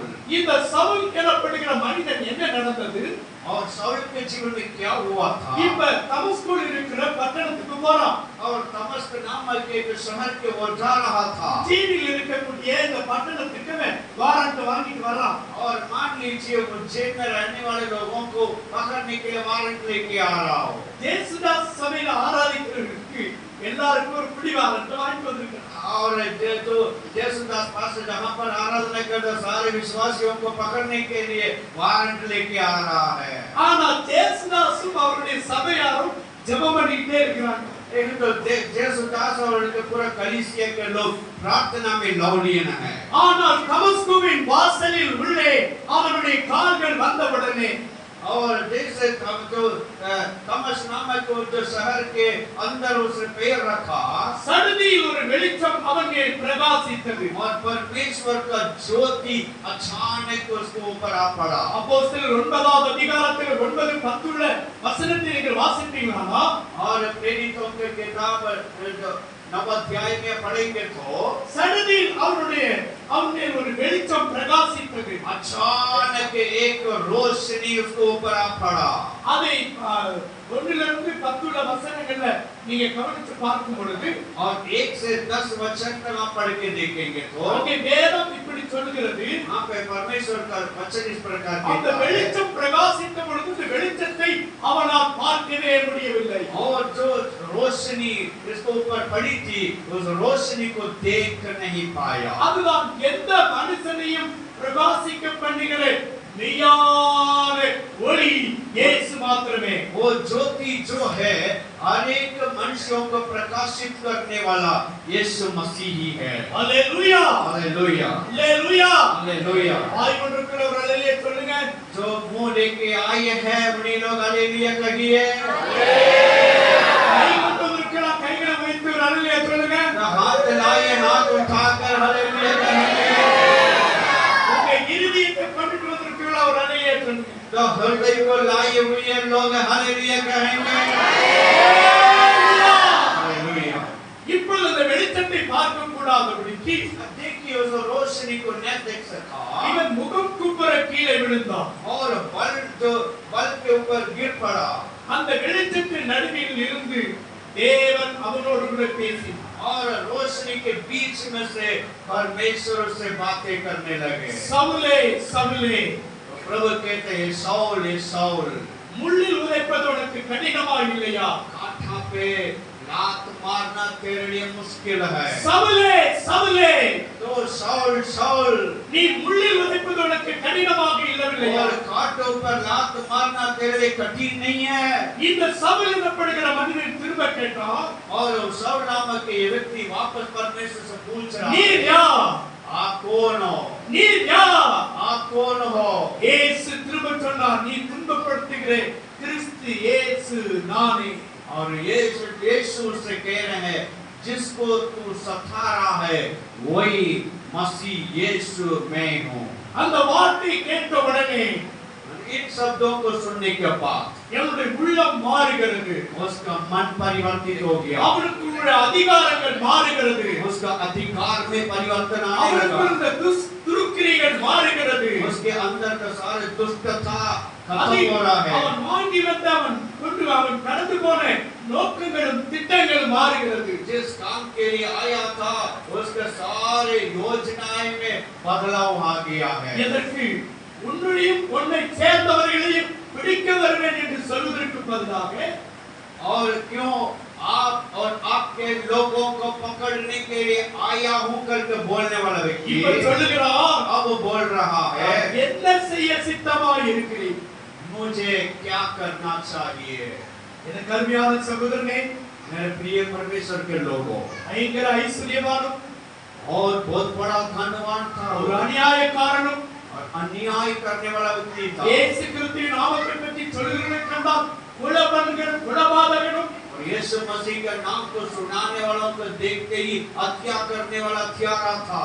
ஒரு தமஸ்கோயின் வாசலிலே கர்த்தர் அவனை சந்திப்பாரானால், दमिश्क नामक एक शहर में परमेश्वर उसे एक एनकाउंटर करेंगे तो, அவர் உன்னையும் இந்த வருங்காலத்தில் உருவாக்க தேவன் விரும்புகிறார். और आपको भी बनाने के लिए परमेश्वर चाहता है। பாருங்க, நான் என்ன செய்ய சித்தமாய் இருக்கிறேன்னு கேட்ட பொழுது, और जब उसने पूछा प्रभु मुझे क्या करना चाहिए, இயேசு பிரதியுத்தரமாய் சொல்லுகிறார், यीशु उसको उत्तर दे रहे நீ हैं, எழுந்து பட்டணத்துக்குள்ளே போ.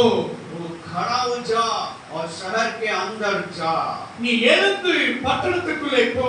और उठ खड़े होकर और शहर के अंदर तो चले जा। அதுதான் நான் முதலாவது சொன்னேன், ரெண்டு கண்கள் திறக்கப்பட வேண்டும். फिर तुमने पहले बोला दो आंखें खुलना चाहिए, ஒன்று மாம்சத்தின் கண்கள் குருடு, एक आंख जो शारीरिक आंख अंधा है, இரண்டாவது ஆவிக்குரிய கண்கள் குருடாய் இருக்கிறது. और आत्मिक आंख भी बंद है। அங்கே நடக்கிற சம்பவத்தை நான் உங்களுக்கு சொல்லுகிறேன். यहाँ पे होने वाली बात को मैं कह रहा हूँ, அவனுக்கு கைலாகு கொடுத்து அவனை பட்டணத்துக்குள்ளே கூட்டிட்டு போனார். और हाथ पकड़ करके और जो शहर के अंदर लेके जा रहे हैं। ஹalleluya. हालेलुया। இதுதான் பாருங்க பவுல் வச்சுக்கங்க. और मान लीजिए ये पौल है, நீங்க மரத்து உட்கார்ந்திருக்கீங்க. இப்ப கைலாகு கொடுத்து இவரை கூட்டிட்டு போறாங்க. और उसका हाथ पकड़ करके लेके जा रहे हैं, கண்ணே தெரியல.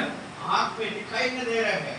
இப்ப சீமோன் என்ற அந்த தோல் பதிவிடுகிறவனுடைய தெருவுக்குள்ள உள்ள கூட்டிட்டு போறாங்க. और वहाँ पे स्तोत्र जो सीमोन नामक एक चमड़ा का काम करने वाला व्यक्ति के पास लेके जा रहे हैं। இப்ப அனினியா என்னும் பேர் கொண்ட ஒரு சீசனுக்கு ஆண்டவர் தரிசனம் கொடுத்தார். अब देखिए अननिया नामक एक चेला को परमेश्वर दर्शन में आके कह रहे हैं, அனினியா, अननिया நீ நேர் தெருவுக்கு போகணும். तू सीधे जाओ, அங்க சீமோனுடைய வீட்டுல वहाँ पे सीमोन नामक एक व्यक्ति அங்கே होगा, சவுல் எனப்படுகிறவன் வந்திருக்கிறான். और शाऊल नामक एक व्यक्ति आया हुआ है। இப்ப அனினியா சொல்ற, ஆண்டவரே யாருக்கு என்ன பிடிச்சு கொடுக்க பாக்குறீங்க? अननिया परमेश्वर से बोला, क्यों प्रभु तू क्यों मुझे उसके हाथ में पकड़वा रहा है? அவன் உம்மையும் உடைய நாமத்தை பற்றி சொல்லுகிற கண்டா, और वो तो आपका नाम को सुनाने वालों को देखते ही, அவன் ஏற்கனவே கொலைகாரன் என்று கொண்டு போட்டுருவான். और वो पहले हत्यारा है, मुझे देख के मुझे भी मार डालेगा। அவன் சேவானை கொண்டவன். और स्टीफेनस को भी मार डाला वो व्यक्ति। ஆண்டவரே, நான் எம்மாத்திர ஆண்டவரே தயவு செய்து அவன் அனுப்பாதீங்க. प्रभु मैं तो उससे मैं वो कुछ भी नहीं हूँ, कृपा करके मत भेजो करके उसने प्रार्थना किया होगा। சொன்னார், लेकिन परमेश्वर कहता பழைய மனிதன் அல்ல, वो पुराना शाऊल नहीं है, அவன் எனக்கு அர்ப்பணிக்கப்பட்டிருக்கிறான். वो मेरे लिए समर्पित हुआ एक शाऊल நீ है। போய் அவன் மேல் கைகளை வையும் வேண்டும் என்றார். और तू जा अपना हाथ को उसको ऊपर रख. இப்பொழுது அனனியாய் போய் அப்போஸ்தலனாகிய சவுல் எனப்படுகிறவன் மேல் தன் கைகளை வைத்த பொழுது और अब अननिया नामक के चेला और शाऊल के पास जाकर के अपना हाथ उसको ऊपर रखा. அவன் கண்களிலிருந்து மீன் செதிலை போல செதில்கள் கீழே விழுந்தது. उसके आंखों में से छिलके गिर पड़े. वो देखने लग गया. அவன் கண் திறக்கப்பட்டான். उसका आंखें खुल गई. அவன் கண் திறக்கப்பட்ட பொழுது और जब उसका आंखें खुल गई है அனனியாய் அவனுக்காக ஜெபம் பண்ணின பொழுது और जब अननिया उसके लिए प्रार्थना कर रहा था அவன் மேல் பரிசுத்த ஆவியானவர் இறங்கினார். और पवित्र आत्मा बलपूर्वक उसके अंदर उतर आए. பழைய சவுல் எனப்படுகிற போர்வையை அவன் கிழிந்து போட்டான். और पुराना शाऊल नामक के पहचान को उतार कर फेंक दिया. தன்னுடைய அதிகாரம் எனும் துஷ்பிரதி என்கிற எல்லாவற்றையும் தூக்கி எறிந்தான். और सरकार ने जो अधिकार दिए थे वो सारे अधिकार को उठा के फेंक दिया. ரோம அரசாங்கம் அவன் மேல் வைத்திருந்த உத்தரவாதங்கள் எல்லாவற்றையும் தூக்கி எறிந்து விட்டார். और रोम सरकार ने जो जो जिम्मेदारियां उसके ऊपर रखे थे वो सारी जिम्मेदारियों को अपने कंधे पे से उठा के फेंक दिया. இந்த சவுல் தேவனுக்கு ஊழியம் செய்யும்படி தன்னை அர்ப்பணித்தான். ये शाऊल अपने आप को परमेश्वर की सेवा करने के लिए समर्पित किया. அந்நேரம் முதல் கொண்டு उस समय से लेकर அவன் சவுல் என்று அழைக்கப்படுவதற்கு பதிலாக और शाऊल से जाने वाला व्यक्ति அவன் பவுல் அப்போஸ்தலன் என்று அழைக்கப்பட்டான். और प्रेरित पौल के नाम से पहचान में आ रहा है. என்னை கேட்கிற ஊழியர்களே, मुझे सुनने वाले प्रभु के दासों दासियों, உன்னை சவுலின் ஸ்தானத்திற்கு உன்னை அழைத்திருக்கிறார். और परमेश्वर आपका जो शाऊल की स्थिति में से बुलाए होंगे. ஒருவேளை மீன் பிடிக்கிற இடத்திலிருந்து உன்னை அழைத்திருக்கலாம். हो सके अलग अलग कामों में से परमेश्वर आपको बुलाए होंगे. ஒருவேளை எரிகோவின் பட்டணத்திலிருந்து உன் கண்களை திறந்திருக்கலாம். हो सके परमेश्वर ने एरिगो शहर में आपका एरिगो नगर में आपका आंखों का प्रभु ने खोल दिए होंगे. இந்த நாள் முதல் கொண்டு ஒரு தீர்மானத்தை எடுங்கள். और आज आप अपने अंदर एक ठान लीजिए. நீங்கள் சவுலாய் இருக்க விரும்பாதீர்கள்.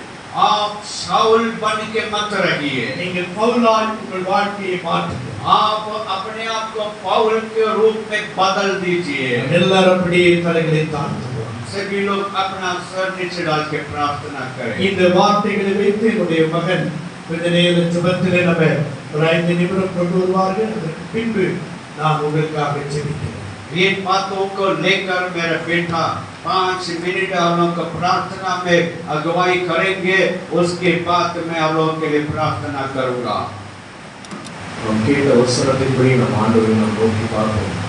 सुने गए वचनों के अनुसार हम अपने आप को प्रभु के हाथों में देते हुए उनको निहारें. हम அவரிடத்தில் நம்முடைய வாழ்க்கையை ஒப்புக் கொடுக்கும் பொழுது जब हम अपने जीवन को उनके हाथों में सौंप देंगे அவர் நம்மை வழி நடத்துகிறது. वो हमें अगुवाई करने वाला परमेश्वर है. சவுல் அவருடைய வாழ்க்கையில் ஒருவேளை அவன் கிறிஸ்தவர்களை கொன்று குவித்தான். और शाऊल कई मसीह के लोगों को हत्या करके ढेर कर दिया. ஆனால் அவருடைய வாழ்க்கையை ஆண்டவர் மாறுதலாக மாற்றினார். लेकिन परमेश्वर उसका जीवन को परिवर्तित किया. அவனை ஆண்டவர் எல்லா நேரங்களிலும் ஒருவேளை அவன் பாடுகள் மத்தியிலே போகும்பொழுது அவனை வழி நடத்தினார். परमेश्वर सब समय में उसका अगुवाई करते रहे. நம் ஆண்டவரை நோக்கி பார்த்து சொல்லுவோம், ஆண்டவரே நீர் ஆண்டவரே உம்முடைய கிருபையினாலே என்னை நடத்தும். परमेश्वर को देख के कहेंगे, प्रभु आप अपना कृपा से अनुग्रह से मुझे चलाइए. जिस नाम में है जिंदगी ओ नाम है यीशु मसीह. जिस नाम में है बंदगी ओ नाम है यीशु मसीह. यीशु नाम यीशु नाम यीशु नाम यीशु नाम यीशु नाम यीशु नाम Jesus. यीशु नाम यीशु नाम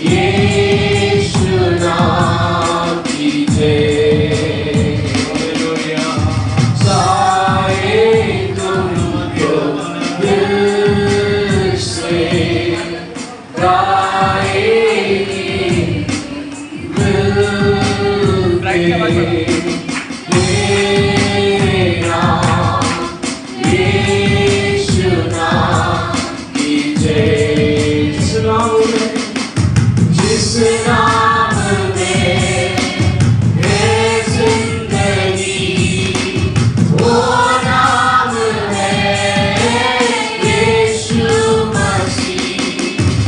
जिस नाम में है बंदगी, वो नाम है यीशु मसीह।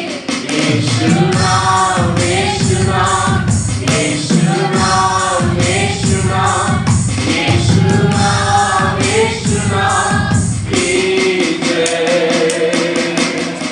यीशु नाम, यीशु नाम, यीशु नाम, यीशु नाम, यीशु नाम, यीशु नाम की जय। இந்த மதிய வேளையிலே ஆண்டவர் உங்களை சந்திக்கிறது.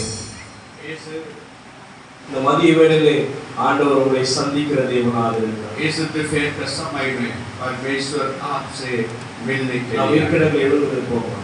हम अपने स्थान में से खड़े होकर ஆண்டவரை நோக்கி பார்த்து உங்கள் கரங்களை வானத்துக்கு நேராக உயர்த்தி हम अपने नजर को परमेश्वर को लगाते हुए अपने दोनों हाथ स्वर्ग की ओर उठाते हुए ஆண்டவரிடத்தில் கேளுங்க, ஆண்டவரே நீர் உம்முடைய அபிஷேகத்தினால் என்னை நிரப்பும். परमेश्वर से मांगिए, प्रभु तू अपना अभिषेक से मुझे भर।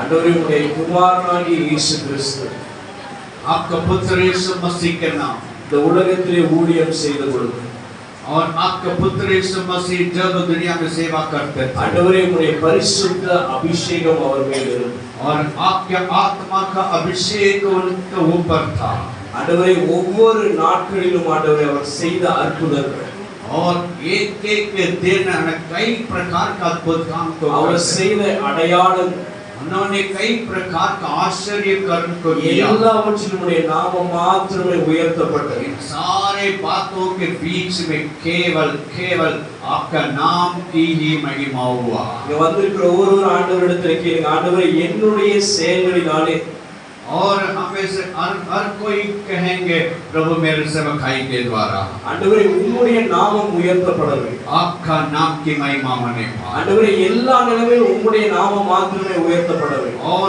सारे काम के द्वारा आपका नाम ऊंचा हो जाए। ஆண்டவரே பவுலை உம்முடைய மகிமைக்கென்று நீ பயன்படுத்தி प्रभु आप जैसे पौल को आप अपना महिमा के लिए इस्तेमाल किया। ஆண்டவரே அவன் சொல்லுகிறான், ஆண்டவரே ஒருவேளை என்னுடைய சரீரமானது என்னதான் அழிக்கப்பட்டாலும் நான் உம்மை விடவே போறது.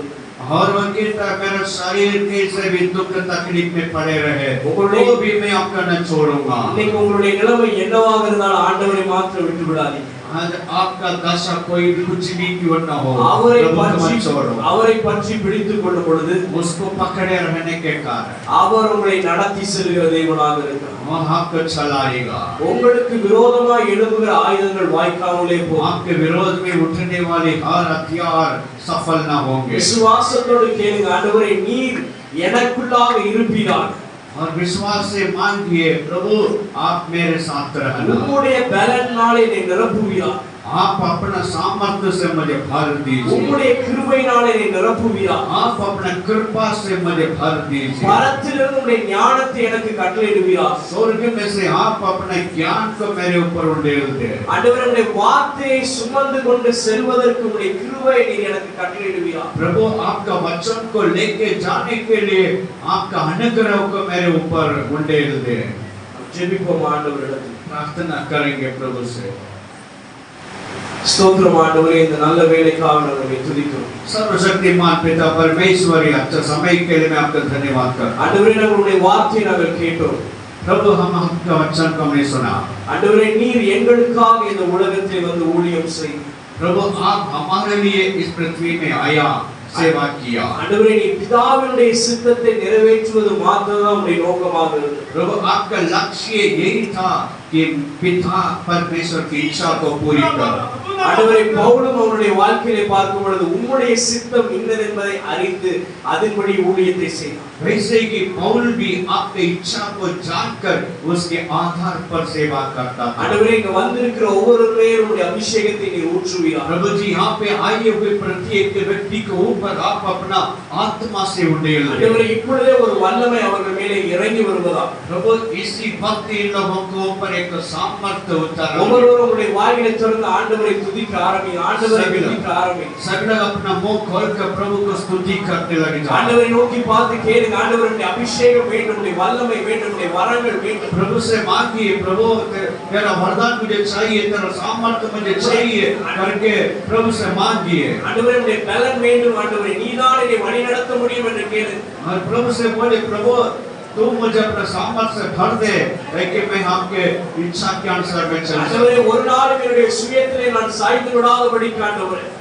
और प्रभु मैं कभी भी अपने शरीर पर मन न लगाने वाला बन। ஆண்டவரே எல்லா நேரத்திலும் உம்மை சார்ந்து இருக்க எனக்கு கிருபை கொடுங்க ஆண்டவரே என்று கேளு. और हमेशा आपके ऊपर निर्भर होने के लिए मुझे सहायता कर। ஆண்டவரே என்னுடைய சித்தம் அல்ல ஆண்டவரே. प्रभु जी मेरी इच्छा नहीं है, உம்முடைய சித்தம் நிறைவேற. और आपका इच्छा पूरी होने पाए। ஆண்டவரே உம்முடைய தரிசனங்கள் நிறைவேற. प्रभु आपका दर्शन, आपका इच्छा पूरी होने पाए। ஆண்டவரே உம்முடைய சிங்காசனம் கட்டப்பட. प्रभु जी आपका राज्य बनाने के लिए, ஆண்டவரே நாங்கள் ஆண்டவருடைய ராஜ்யத்திலே வந்து உம்மை ஆண்டவரை தொழுது கொள்ளும்படி ஆண்டவரே. और आपका राज्य में आकर के हम लोग आराधना करने के இங்க लिए, அழிந்து போகிற ஆத்துமாக்களை ஆண்டவரே நாங்கள் உமக்கென்று ஆண்டவரே அவர்களை அழைத்து வரும்படி அப்பா. नाश होने वाले लोगों को आपके पास लेके आने के लिए உம்முடைய அபிஷேகம் எங்கள் மேல வேண்டும் ஆண்டவரே என்று கேளு. आपका अभिषेक हमें जरूरत है करके ஆண்டவரே இந்த மதியான வேளையில் ஆண்டவரே கேட்கிற ஒவ்வொரு மேலும் நீர் உம்முடைய அபிஷேகத்தை நீ ஊற்றுவீராக. प्रभु जी इस दिन में प्रभु जी की प्रार्थना करते हैं, हर एक व्यक्ति की प्रार्थना सुनिए। ஆண்டவரே உம்முடைய வசனத்தினாலே உங்களை நிரப்புவீராக. प्रभु आप अपना वचन से सबको भर दीजिए। ஆண்டவரே அவர்கள் பேசுவதற்கு உம்முடைய ஞானத்தினாலே அவர்களுடைய நாவுகளை நீ நிரப்புவீராக. प्रभु उनसे बातें करने के लिए आप अपना वचन के उनका अंदर डाल दीजिए। தீர்க்கதரிசன ஆவியினாலே அவர்களை நிரப்புவீராக. भविष्यवाणी की आत्मा से भरपूर कीजिए। ஆண்டவரே வரங்களினாலே ஆண்டவரே பிசாசுகளை மேற்கொள்வதற்கு அவர்களுக்கு பலனை நீ கட்டளையிடுவீராக. आप अपना वरदानों से भरपूर कीजिए ताकि इन लोग आपका सेवा कर सके, शैतानी शक्तियों को नाश कर सके। ஆண்டவரே அவர்களுக்கு மற்றவர்களுக்கு ஒரு வித்தியாசத்தை நீ உண்டு பண்ணுவீராக ஆண்டவரே. प्रभु आप इन लोगों के बीच में अंतर दिखाइए। ஆவியின் கனிகள் அவர்கள் மூலமாக செயல்படுவதாக. और आत्मा का फल इन लोगों के द्वारा प्रकट होने ஆண்டவரே அவர்கள் இன்னும் அதிகமாக வல்லமையாய் எடுத்து நீ பயன்படுத்துவீராக ஆண்டவரே. आप इनको और भी लेकर इस्तेमाल कीजिए। ஆண்டவரே நீர் அவர்களை அழைத்ததுக்கு ஒரு நோக்கம் உண்டு. प्रभु इन प्रिय लोगों को बुलाने के लिए कुछ लक्ष्य होता। உம்முடைய வசனம் சொல்கிறது போல தாயின் கருவிலே நீ உருவாகும் முன்னே நான் உன்னை தெரிந்து கொண்டேன் என்று வசனம் சொல்கிறது. वचन बताती है मां के गर्भ में से रचने के पहले ही मैं तुझे। ஆண்டவரே அவர்கள் மூலமாக நீ செய்ய வேண்டிய காரியங்களை இந்த உஜ்ஜைன் பட்டணத்திலே நீ செய்து முடிப்பீராக. प्रभु आप इन लोगों के द्वारा जो कुछ करना है उन सारी बातों के उज्जैन ஆண்டவரே ஒரு ஆத்துமா கூட அழிந்து விடக் கூடாது ஆண்டவரே. प्रभु जी एक आत्मा विनाश नहीं होना चाहिए। ஆண்டவரே ஒவ்வொருவருமே அறிந்து கொள்ள வேண்டும், உம்முடைய வசனத்தை அறிந்து கொள்ள வேண்டும். प्रत्येक व्यक्ति आपका पहचानना है, आपका सामर्थ्यमय वचन को ग्रहण करना। ஆண்டவரே உம்முடைய அன்பை அறிந்து கொள்ள வேண்டும் ஆண்டவரே. प्रभु जी आपका प्रेम को समझने पाए। ஆண்டவரே நீர் இவர்களை எடுத்து பயன்படுத்த போகிற கிருபைகளுக்காக உமக்கு நன்றி. प्रभु आप इन लोगों को लेकर इस्तेमाल करने जा रहे हैं, उसके लिए आपका धन्यवाद। ஆண்டவரே எல்லா நிலைமையிலும் அவர்களை வழி நடத்துவீராக. प्रभु जी सब दशा में आप इनको चलाइए தேவைகளை சந்திப்பீராக. और हर एक जरूरतें पूरी होने पाए। ஆண்டவரே அவர்கள் கால் மிதிக்கும் தேசமெல்லாம் ஆண்டவரே அவர்களுக்கு சுதந்திரமாய் நீர் மாற்றி கொடுப்பீராக. और जहाँ-जहाँ पैर रखेंगे वो उनका होने। ஆண்டவரே உம்முடைய தரிசனங்களை நிறைவேற்றுவீராக. प्रभु आप इनका दर्शन को पूरा करने की शक्ति दे। ஆண்டவரே ஒவ்வொருவருடைய கரத்தில் ஒப்பு கொடுக்கிறோம்ப்பா. प्रत्येक व्यक्ति को मैं आपका हाथ में सौंपता हूँ। நீங்க பாதுகாத்துக் கொள்ளுங்க. आप उनका रक्षा कर। இயேசுவின் நாமத்தில் ஜெபிக்கிறோம் பிதாவே. यीशु मसीह के नाम से मांगते हैं। ஆமென். आमेन। हालेलुया। Thank you Lord. நீங்க ஜெபித்தபடி ஆண்டவர் உங்களுடைய வாழ்க்கையை முற்றிலுமாய் अर्पणिपाराக. जैसा आपने प्रार्थना किया वैसे ही परमेश्वर आपके जीवन में எல்லாரும் கைகளை ஒரு முன்பாக நீட்டுங்கள். आप लोग अपना हाथ को आपके आगे की ओर बढ़ाइए। இந்த நாள் முதல் கொண்டு आज से लेकर ஒரு பேதுருவை போல, एक पतरस के समान ஒரு அப்போஸ்தலனாகிய பவுலை போல और पौलुस के समान தேவ சித்தத்துக்கு परमेश्वर की इच्छा के लिए என் வாழ்க்கையை ஒப்புக் கொடுக்கிறேன். मैं अपने जीवन को समर्पित இந்த करता நாள் முதல் கொண்டு हूं। आज से लेकर என்னை ஆளுகை செய்யும், मुझ में बसे என்னை रहकर நடத்தும் मुझे चलाइए। உம்முடைய வார்த்தை आपका वचन எனக்குள்ள வந்திருக்கிறபடினால் मेरे अंदर आया है ஒரு பேதுரு और जैसा एक पतरस தேவ சித்தத்துக்கு ஒப்பு கொடுத்ததினால और अपने आप को परमेश्वर की इच्छा के लिए அவன் समर्पित நடந்து करने पर போகும்போது வியாதிகள் சுகமடைந்தது जैसे वो चलता रहा उसका परिचय में से बीमार लोग चंगे होने लगे சவுல் अनेகரை கொல்லும்படி காணப்பட்டவன் और शाऊल कई लोगों को मारने वाला हत्या करने वाला बना அவன் பவுலாய் மாறப்பட்ட பின்பு उस जो पौल के रूप में बदलने के बाद மரித்து போன வாலிபனை உயிரோடு எழுப்பினான் और मरा हुआ जवान को वो जिंदा किया பேதுரு மரித்த சடலத்தை உயிரோடு எழுப்பினான் और पतरस लाशों को जिंदा किया இன்றைக்கு आज எங்கள் கைகளை நீட்டி हम भी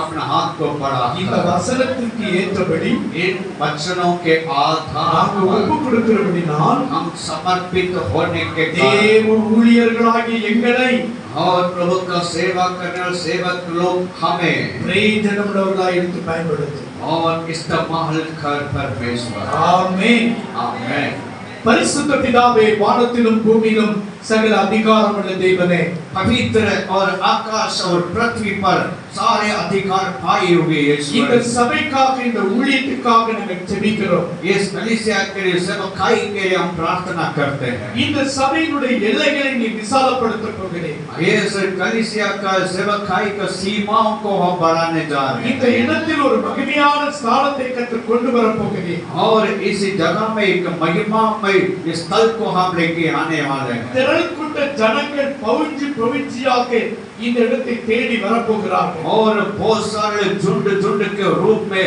इस जगह में आने वाले சில हैं அரசின் தலைவர்கள் வரப்போறாங்க और कई राजनीतिक लोग इस भवन में சில आएंगे அரசாங்க முத்தியர்கள் இந்த இடத்தில் வரப்போகிறாங்க और सरकार शासन में काम करने वाले कर्मचारी लोग आएंगे சவுல் எனப்படுகிற மனிதனை பவுலாய் மாற்றின பொழுது और शाऊल नामक व्यक्ति को जो पौल कुल में बदलने के कारण अनेक जातिகள் அவன் வசமாய் திரும்பினார்கள் जो कई प्रकार का जाति उनको और फिर गए हैं அவருடைய வாழ்க்கை முழுவதும் अनेक ஜனங்களுக்கு பிரயோஜனமாய் பயன்படுத்தப்பட்டது उसका सारे जीवन अलग अलग प्रकार के लोगों के लिए आशीष का कारण बना பேதுரு பிரசங்கித்த பொழுது जब पतरस प्रचार करने लगा 6 லட்சம் புருஷர்கள் ஸ்திரீகள் அங்கே தேவனுடைய வார்த்தையை கேட்டார்கள் और कई लाख के लोग परमेश्वर का वचन को सुने ஆயிரக்கணக்கான ஜனங்கள் உம்மை ஏற்றுக்கொண்டார்கள் हजार हजार लोग आपका ग्रहण किए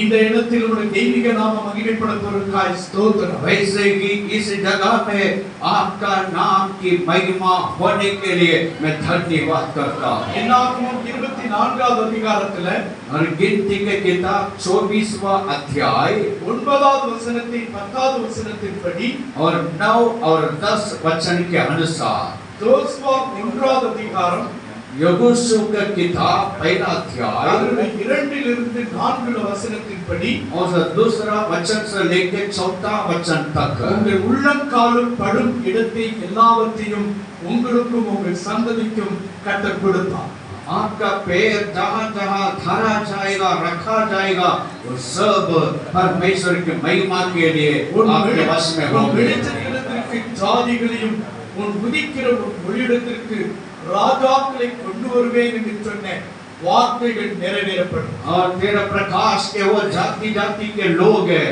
और तेरा आरोहण के प्रताप के और अधिकारी लोग आएंगे करके मैंने तुझसे कहा वचन को मैं पूरा இன்னுள்ள करूंगा காலங்கள் யோவேல் 2வது அதிகாரம் அதனுடைய 18வது வசனத்திலிருந்து 24 படி நீங்கள் இழந்து போன எல்லாவற்றையும் திருப்பிக் கொள்வீர்கள் और जो आने वाले दिन में जो योवेल के किताब से जो दूसरा अध्याय में देख कर जो आपने जो कुछ खोया है वो सब कुछ आप लौट पाएंगे और उसको वापस पाएंगे ஆண்டவரே நீர் இப்படி செய்ய போறதுக்காக ஸ்தோத்திரம் परमेश्वर आप इस प्रकार का निर्धारण के लिए धन्यवाद எங்களை தாழ்த்துகிறோம் हम अपने आप को दीन बनाकर எல்லா மகிமையும் உமக்கு செலுத்துகிறோம் आपके हाथ में सौंपते हैं सारे आदि महिमा आपको ही मिले இயேசு கிறிஸ்துவின் நாமத்தில் ஜெபிக்கிறோம் பிதாவே यीशु मसीह के नाम से मांगते हैं पिताजी ஹalleluya हालेलुया ஹalleluya